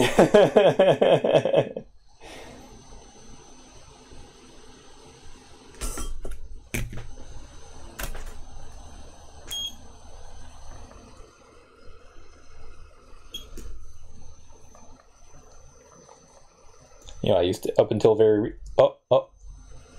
Is it broken? Does it not work? Wait. Oh, I have a hairline cut here in the PCB.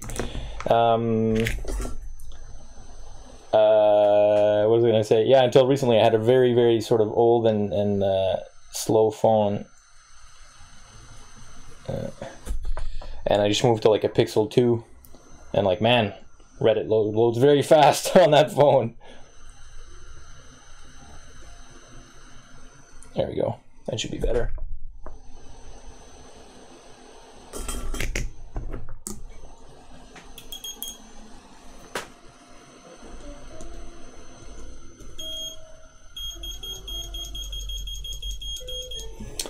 All right. Well, this is good news. So I've got both kind of done-ish. Okay, let me think a little bit.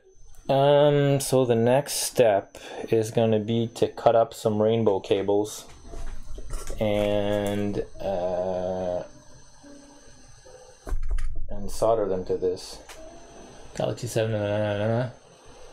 Galaxy S7. So yeah, so I actually had a Galaxy S3 before the Pixel 2, so it's kind of an upgrade to do that. And yeah, I don't know why, man. Like the Galaxy, or like the Galaxy line of phones, they have this like Android shell, sorry, the Samsung shell on it. They have all these extra apps and stuff, and I found that over time it just got slower and slower and slower and slower. And I kept like reformatting the phone, and it become fast again. But I don't know, my friends like pure stock Androids don't have that problem. So I don't know, I just decided to go with a Google phone this time around, and it's like super zippy. My girlfriend's like an Apple girl, but she loves the Pixel, so I'm really quite happy with it.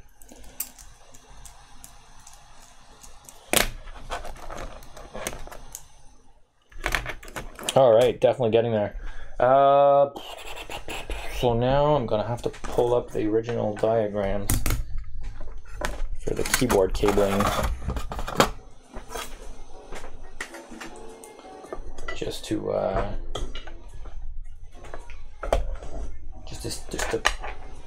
plan this cable cutting a little bit there.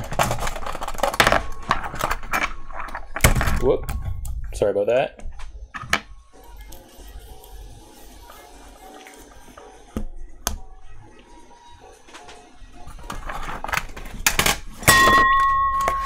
Close. So I removed social media from it, and I can't trust the Pixel line as it had the Nexus 6, and it was hands on the worst phone I've ever owned. Oh, really? I'm sorry to hear that. I'm sorry to hear that. Yes, dropped you twice. Damn, yeah, no, it's good. You should see how flimsy the stand is for this thing. I really need to get better gear. Sorry about that. Yeah, I need like a Gorilla Pod or something that I can adjust easier.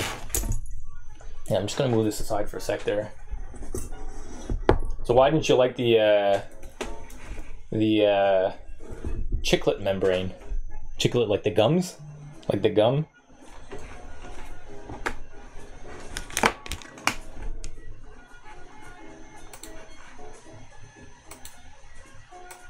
I'm not sure where you see that. Chiclet membrane. Like, to me, chiclet's like the oh, chiclet teacups. Oh, yeah. Yeah.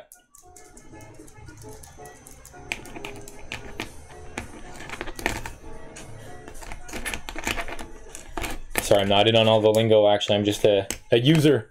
I'm a poser. But I have seen that somewhere. So I've seen these referred to as chiclets before. What am I looking for? Oh, yeah.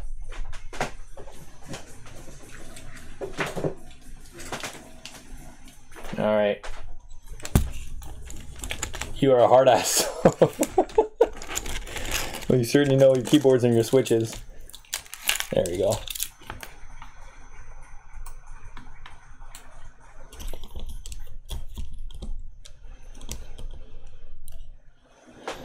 All right. So I actually don't need any of those cables anymore. I'll just pull them off.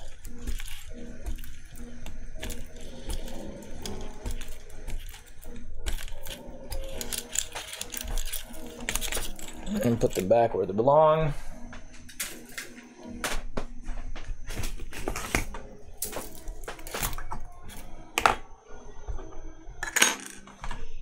All right, let me quickly pull up. Oops.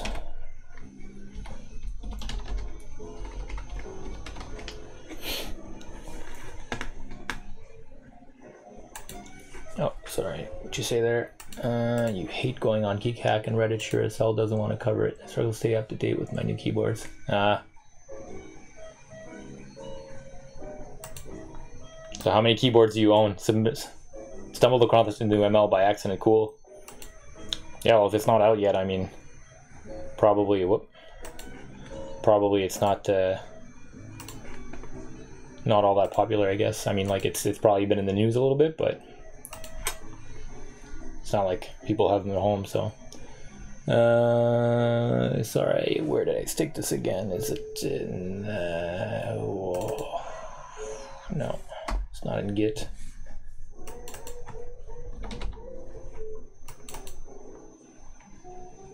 Actually, wait, sorry, it might be on Dropbox, actually.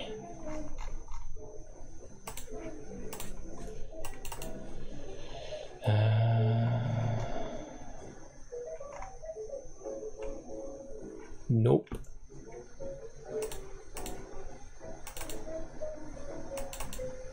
There we go.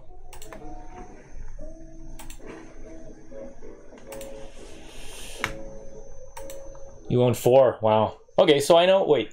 So I own 2 of these, so that's like $1,000 worth of like keyboards. But GMMK okay, TKL, I know what that is, with speed navies, Vortex core with clears, okay. You have RGBs in there. Unicomp PC 122 with buckling springs, planning on selling because it's on good junk because you like the springs. And my main driver is a Leopold FC9000R or 900R two-tone white. Let me look that up. I do not know what that is. Oh, nice. And you say it's two-tone white, right? Like this? Oh man, that has a really nice, like, classic look to it. Very nice. Mm-hmm.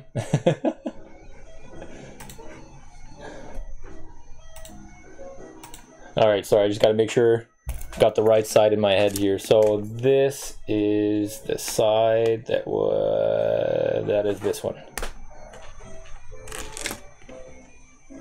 Yes. No. Wait, was the...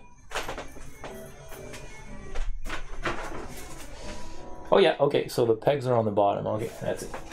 All right.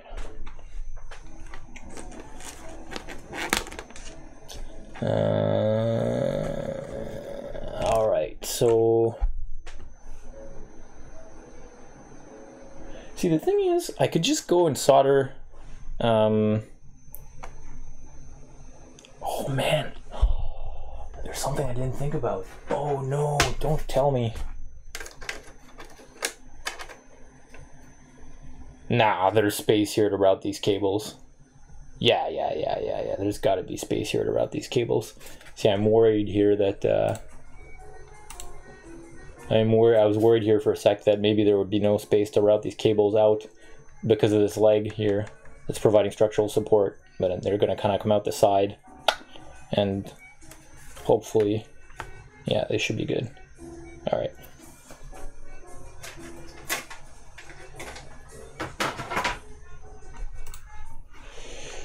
Buy a red enter spacebar and escape for it. Oh yeah, Shame Leopold charges $12 each for random red keycap that cost them 2 cents to make. Yeah, I don't know what the volume is for them on that. You know, it's usually like the nice. The Kinesis are thinking ahead. So to be fair, actually, their old ribbon had the same problem, right?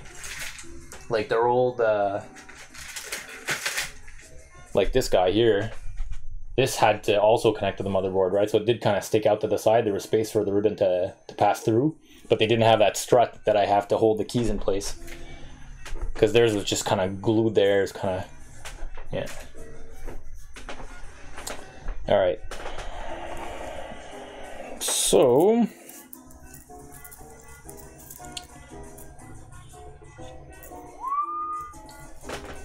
yeah, so $12 each, man. I feel you. Yeah.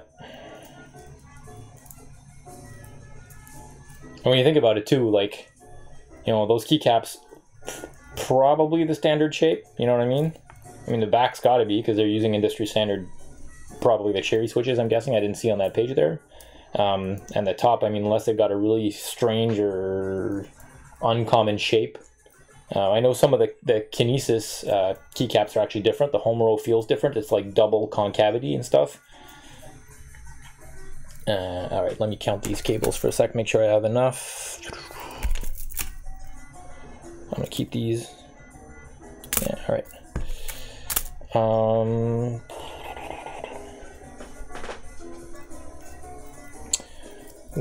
many do I need? Actually, how many do I need?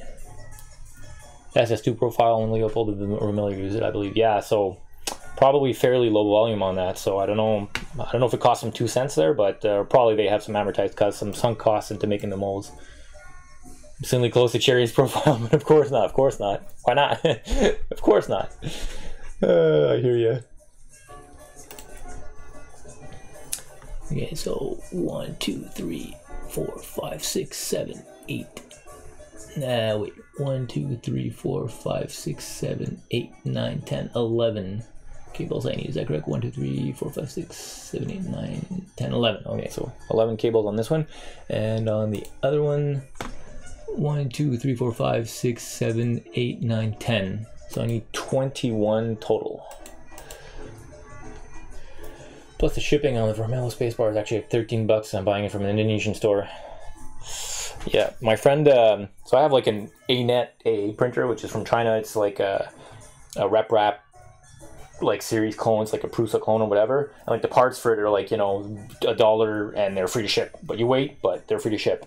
And my friend has an Ultimaker, and like the least, like the smallest screw on it is like $18 US plus another $18 shipping, which in like Canadian dollars is like $10,000 now. So it's very expensive. And of course, it's all custom hardware. So, all right, let me count this out. And do I? Yeah. So for the longest of these traces, I'm probably going to need to cut the end. I'm debating whether to just make my life easy and not really bother about ordering these connectors properly. Okay, so 1, 2, 3, 4, 5, 6, 7, 8, 9, 10, and then 1, 2, 3, 4, 5, 6. Okay, wait, let me try from the other end. 1, 2, 3, 4, 5, 6, 7, 8, 9, 10, 11. 1, 2, 3, no, neither. Oh, I suppose I could split it down the middle. All right, 1, 2, 3. Spacebar itself ain't even $6. Yeah, I hear you, man.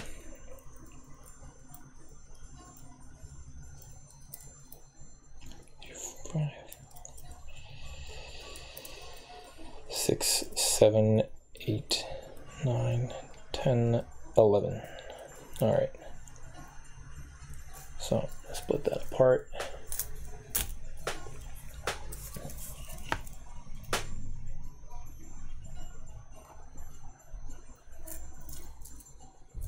And I could connect these however I need.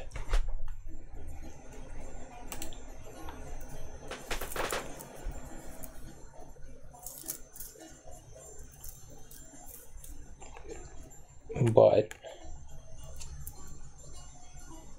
yeah, the longest one needs to be quite long.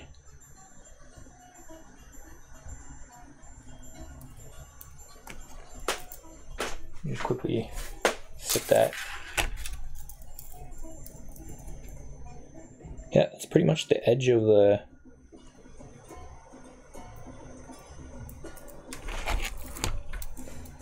it's very limit of the length. I might even need to like splice something in. No, it'll be just long enough. Because I was hoping to keep these these female ends so I could splice them into something else there, but we'll see.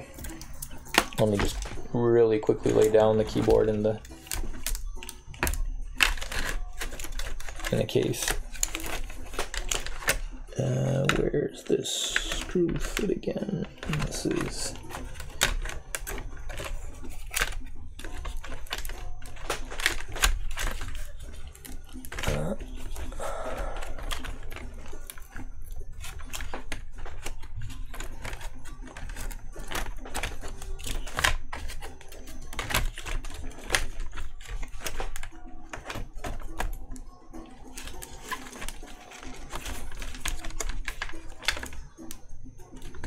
All right, man, this fits so tight.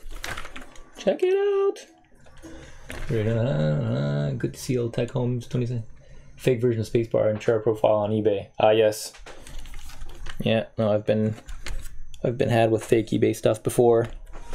Like purports to be the right thing, but isn't in the end. Oh man, I'm so lucky I didn't check for this, but the motherboard. I think it extends too far on. Oh no, it doesn't fit. It doesn't fit.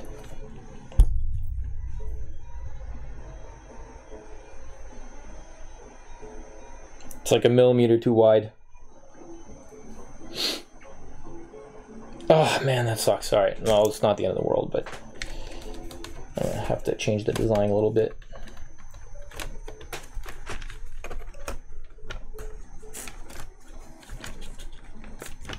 It's just like, oh man. You know what? I wonder if I could even like just shave. Oh no, you know what? It's okay. It's okay. Sorry. Is it okay?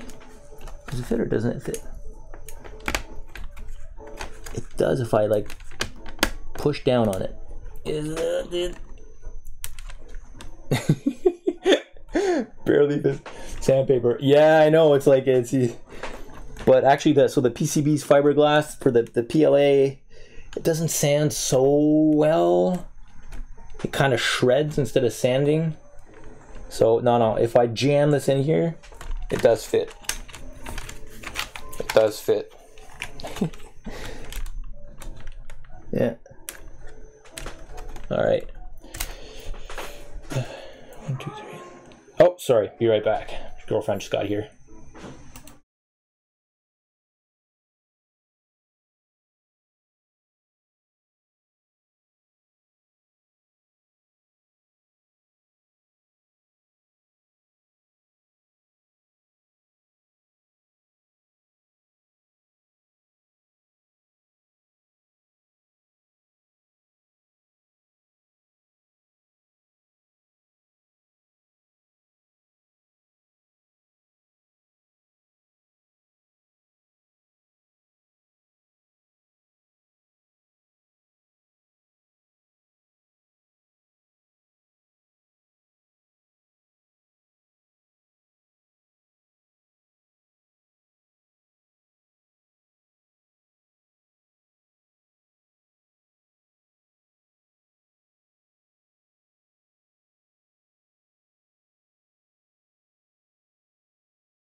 All right, sorry about that.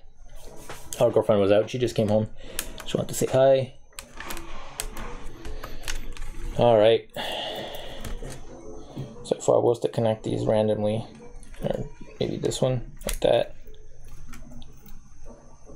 Yeah, I really need to cut these like at the very tip. Maybe just one. So, oops. Pull out like a.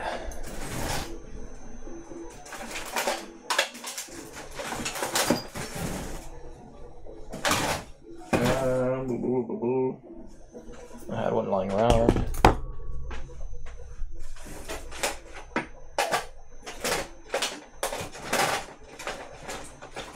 There we go.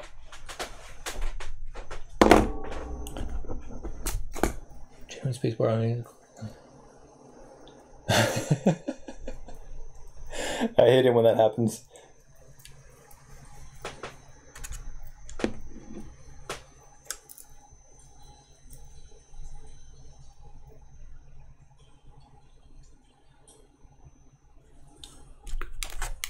Alright, cut off these two ends. Oh, I can feel this happening. This is great. Alright, I'm gonna split up these cables a little more. Just give myself some room to work.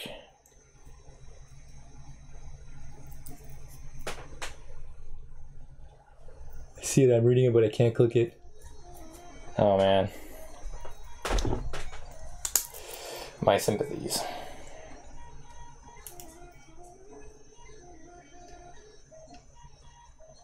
I wonder how long I want this to be. The stripped section.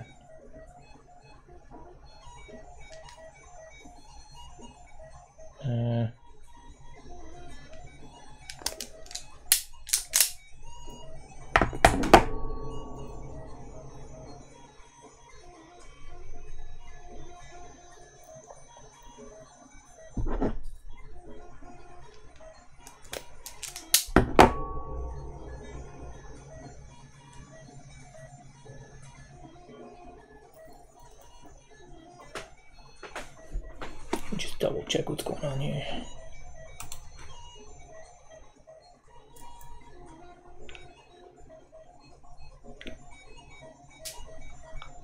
Yeah, I think that'll be good. So I'll just 3, 4, 5, 6, 7, 8. Okay.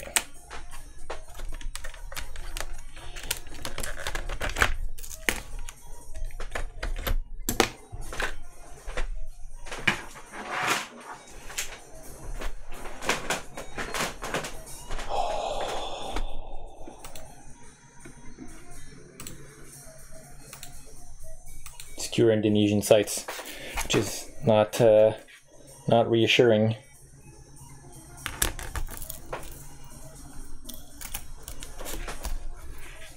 So is Lipo like an Indonesian brand? I'm guessing not. Like, why do you have to use these weird backwater sites to shop for your parts to know bigger vendors carry them?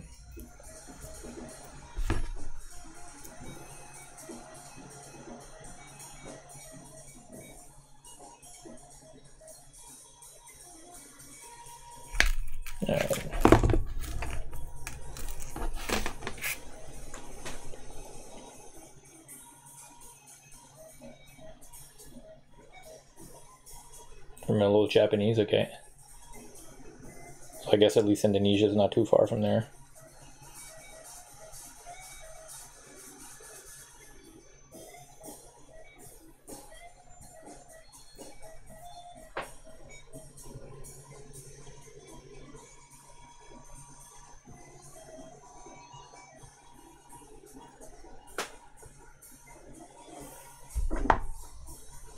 Korean. Yeah.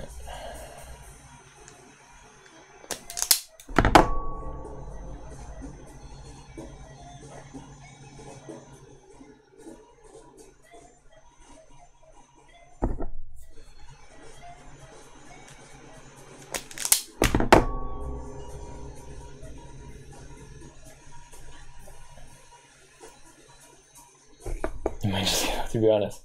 For the red keys, you ever oh, that's right, it's because your switches are unique. I was gonna say otherwise there's a website called Massdrop, you may have heard of it. Sometimes they make these orders for like these special keys. Like sometimes it's just a pack of like 12 keys or something to replace like a American keypad or something like that. But if yours have a weird profile, maybe it'll be harder to see for them to order it. I don't know. But basically people getting together to do like a group buy. Make it cheaper. It's worth looking into. A lot of mechanical keyboard stuff there.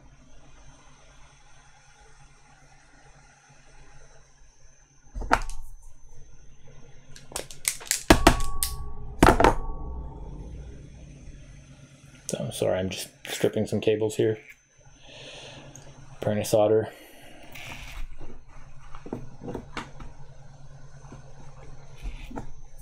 Yeah.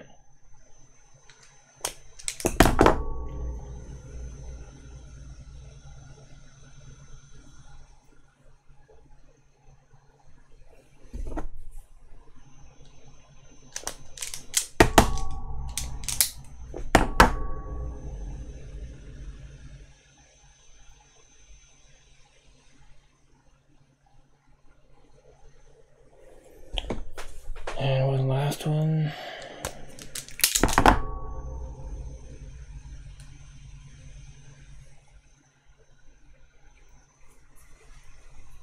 All right. Back the third hand, or the strange hand, as the case may be.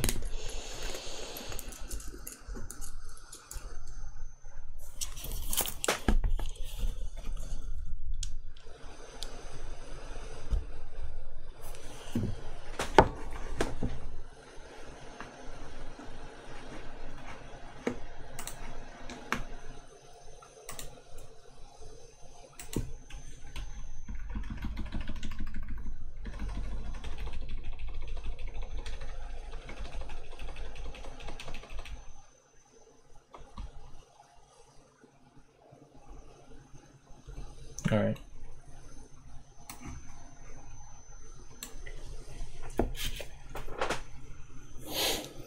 So this guy's gonna go there, this guy's gonna go there.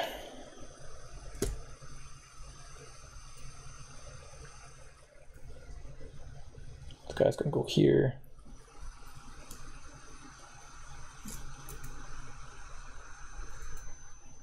Oof, cut that one a bit short, eh?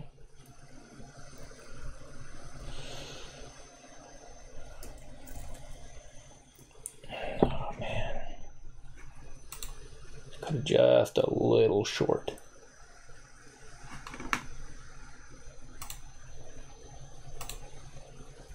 I only find it says 2 spacebar on Indonesian sites in general. This is ridiculous. Maybe they're popular over there.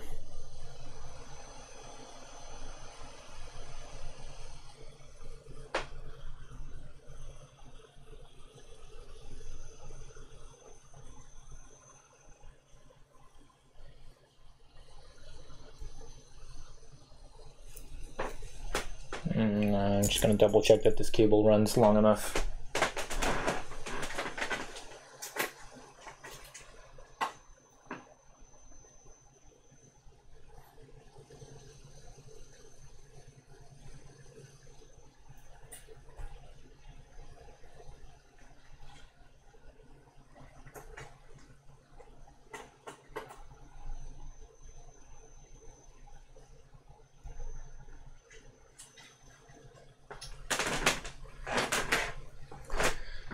Just but so barely.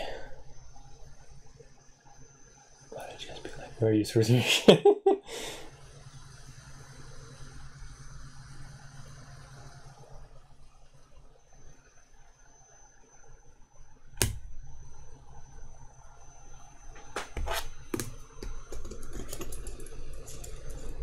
I think I'm not going to be able to finish this tonight, unfortunately. I wanted to, but I can see the clock advancing there, and I'm just going to be too tired for work tomorrow if I keep this up too late. At least I got a lot of work done. I only had the other half. It'd be nice if I could finish half of it though and see it working. Alright, that's it. That's my goal. Oh, and this flexible. Alright. These flexible leads are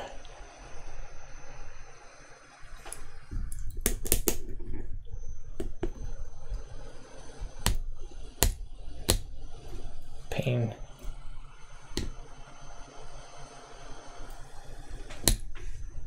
There's silicone cables.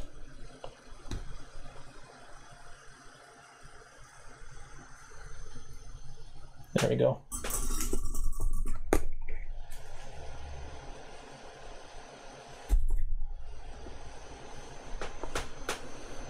One, two, no, I almost soldered it to the wrong pad. That would have sucked.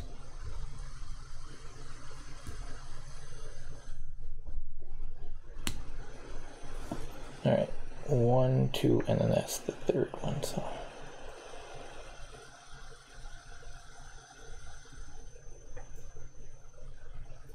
All right.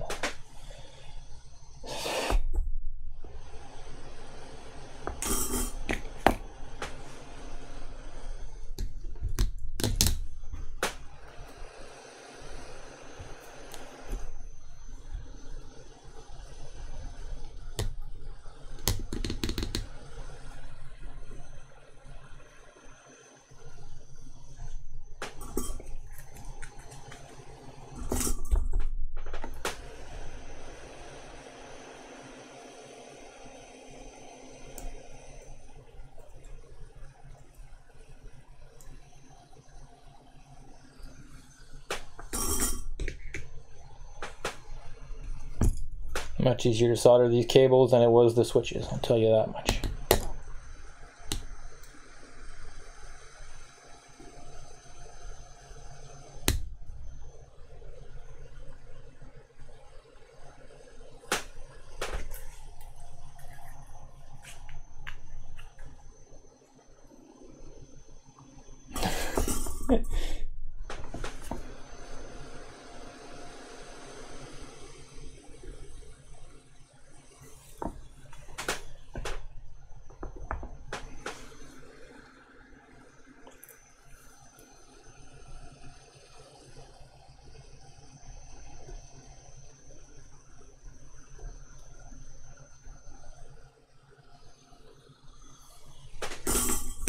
All right, that's 3 down.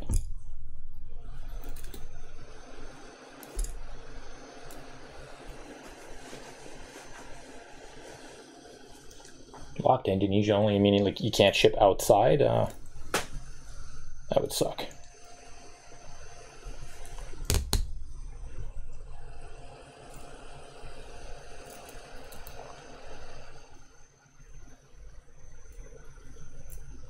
Or maybe you mean you can't even access it if you're from the outside world. Maybe with VPN, but then they probably wouldn't ship to you anyways once you punched in your address. And here I'm thinking I maybe made a strategic mistake. I probably should have started soldering inside out instead. It would have been easier, but whatever.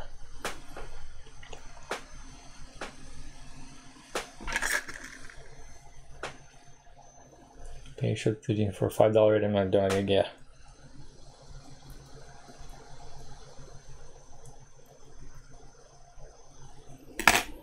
Do you have any friends maybe who have a similar kind of keyboard who want to get in on the shipping cost? Anything else you want to order from that site, or make the shipping worth it?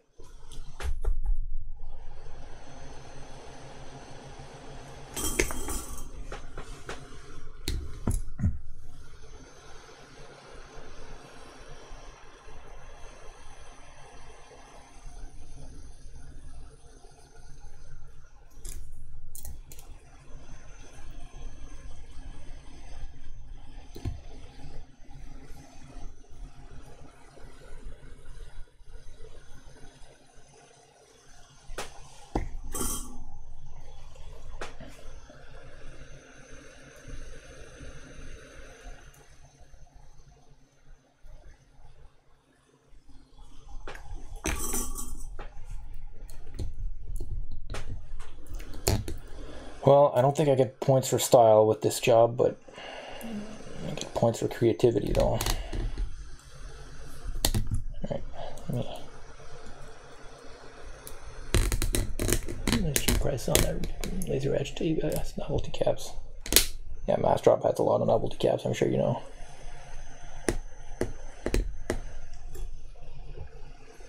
I actually do have a laser engraver.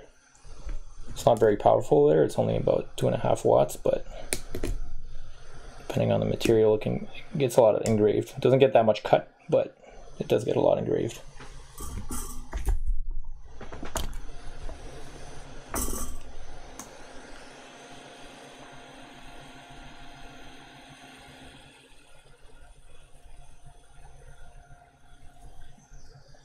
Sorry, my hand keeps getting in the shot there. These are...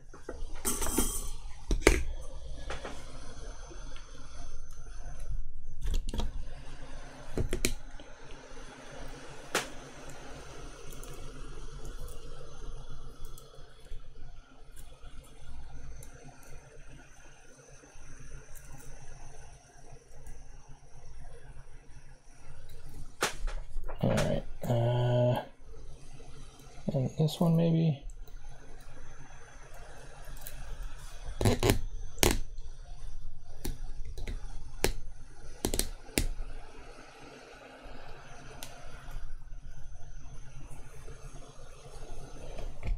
Uh-oh.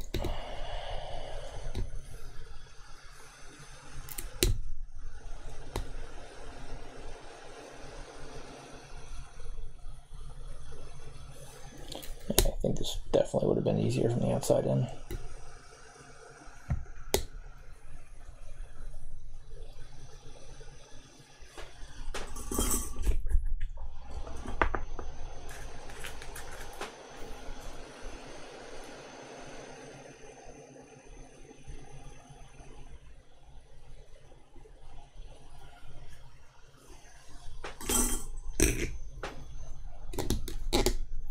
Okay.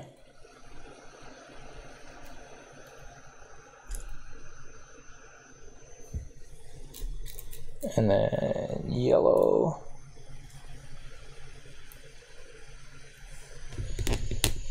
So like this.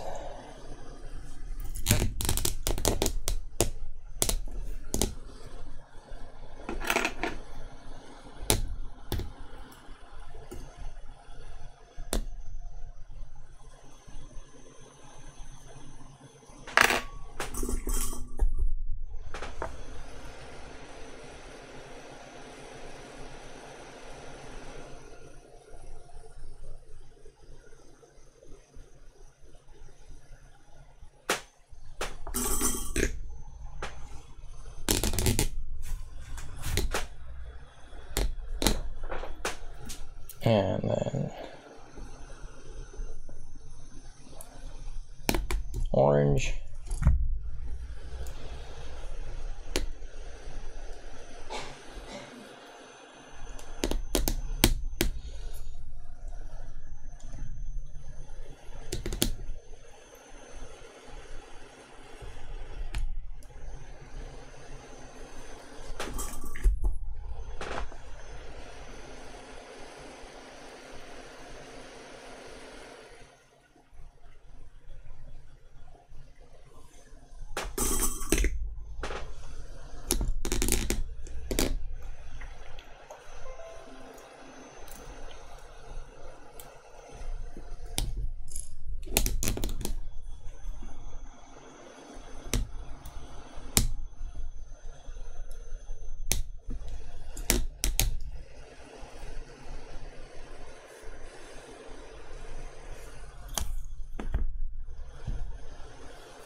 One more to go. This little island over here. And then let's connect the rainbow to the motherboard. And we should be good.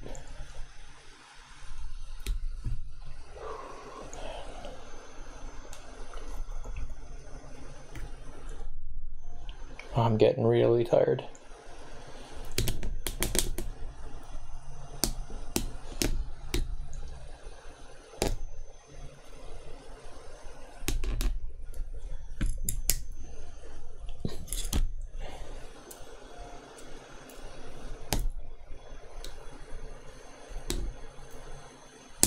Okay, just gotta take it easy.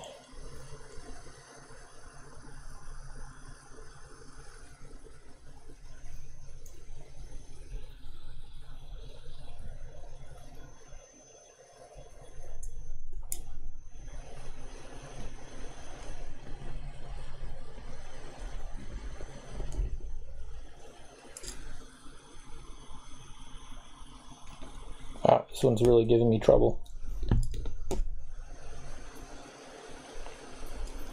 Maybe from this side.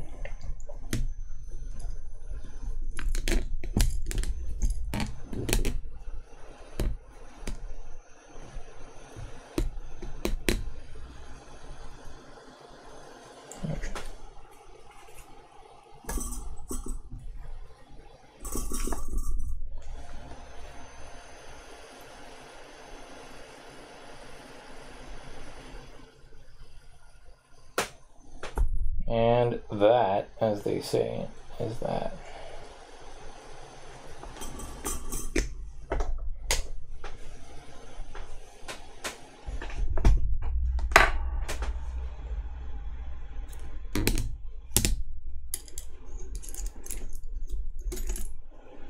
All right. Looking a little crazy, but should be functional.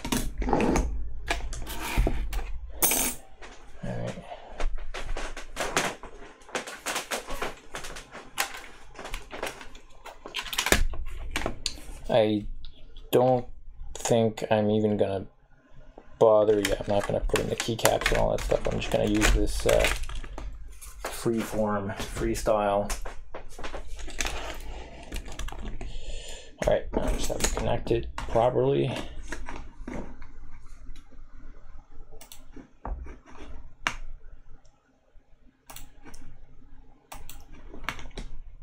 So, alright. And then, 1, 2, 3, 4, okay. So, okay. One that connects to this leg, that's the black one.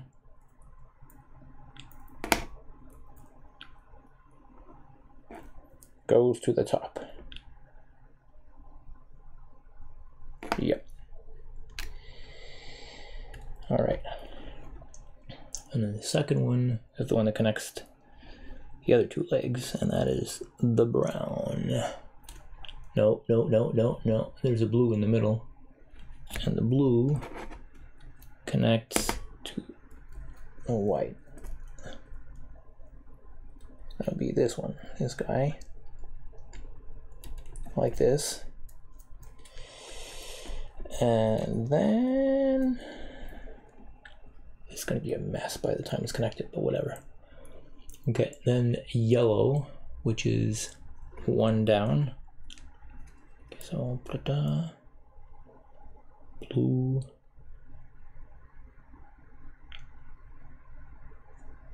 Yeah, 1, 2, 3. So that's the gray. Is the next one.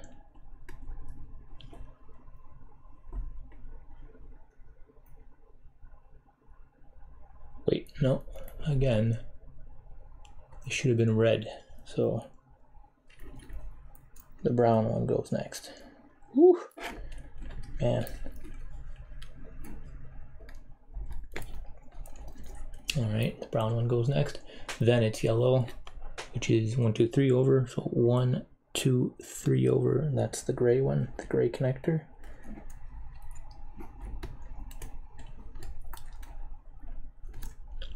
Gray connector. Then cyan, which is the big triple, which in my case is blue.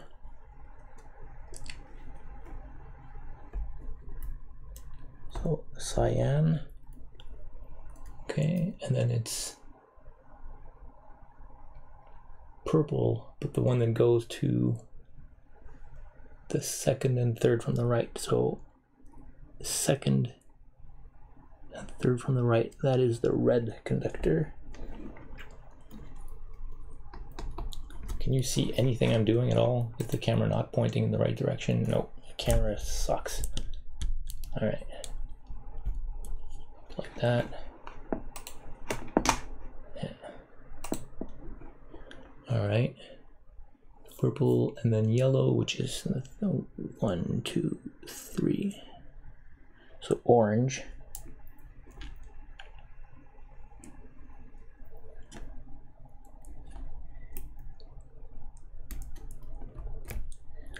Okay. So I should have 4 left, and I do. Blue, which is this guy, so the brown one. Yes.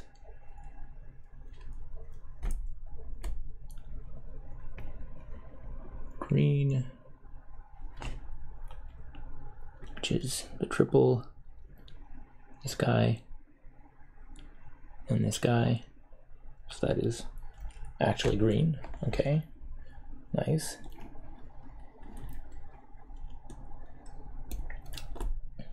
And then red. So 1, 2, 3, 4. That is the purple connector. In my case. Nice braid there. And then yellow, which in my case should be the last purple connector. And there we go. And then you have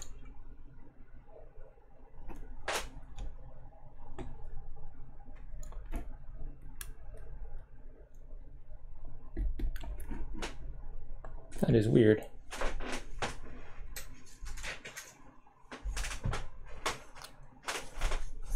How many pins are there? 1, 2, 3, 4, 5, 6. So that's 13 pins.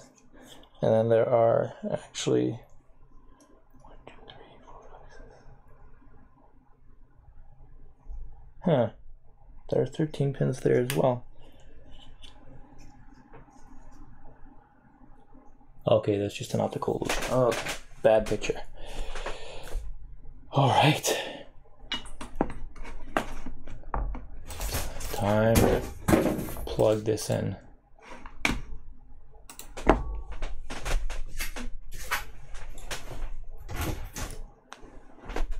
don't know if these cables are long enough for the long run, but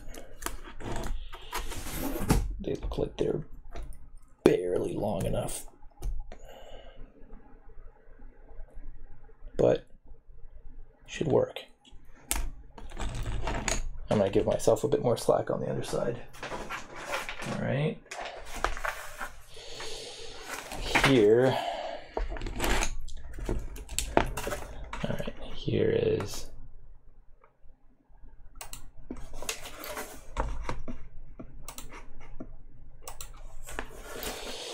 the daughter board connector.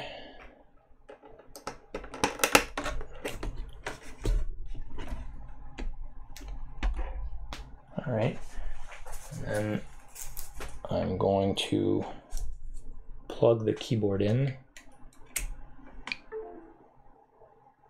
Did I lose something?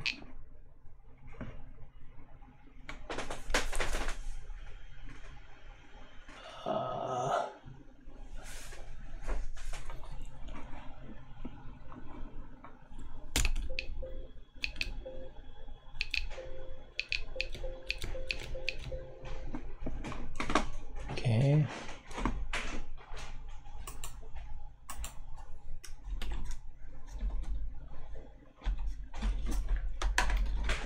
There's a really cool online website.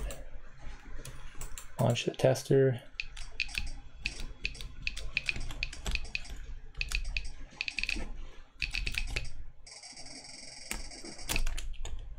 And then moment of truth. So the keys here. Wait, there's something going on here. Just have to be careful with what.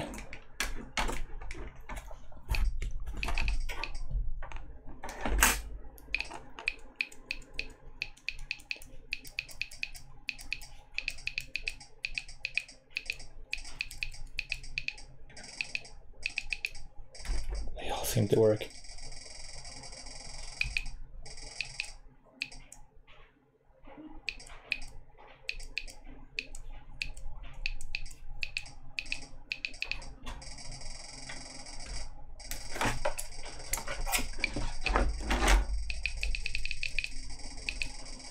I don't know what's going on here.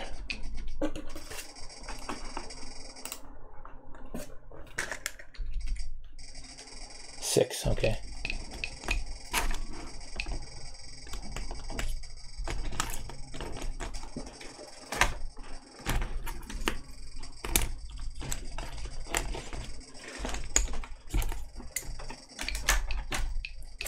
Why 6?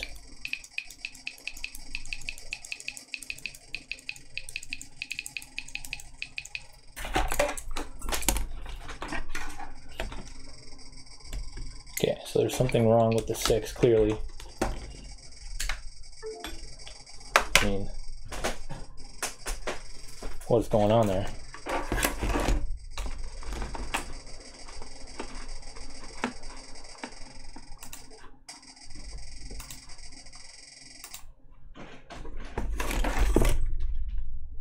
Okay. That was weird. I think that might have been a remote desktop problem.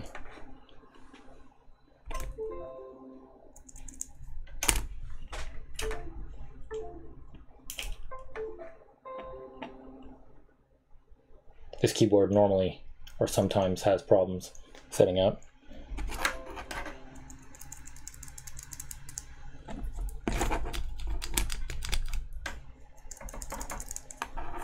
This time it didn't boot.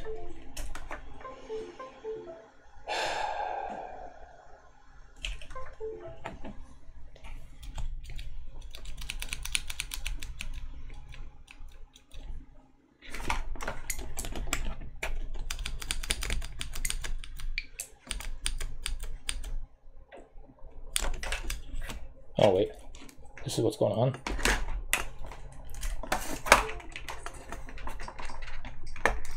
Daughter board got disconnected. All right. Now.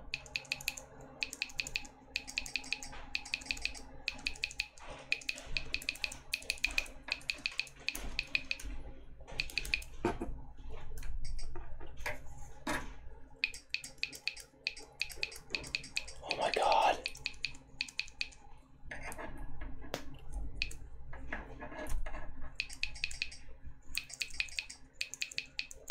It works. I am elated and very tired, but very, very happy. Time to get rid of this. Why is it like something with remote desktop? All right. I am super tired. Thank you very much for joining in. I'm very happy that this works. Next time I'll be soldering the other half, putting the keycaps in, closing up the keyboard. I'm very jazzed. I just want to use this at work right away. It's a shame I wasn't able to finish it tonight, but at least I got very far into it. Thanks a lot. Thanks for chatting. Yeah, drop by some other time. We can keep chatting and hopefully I can show off the finished keyboard. Have a nice evening.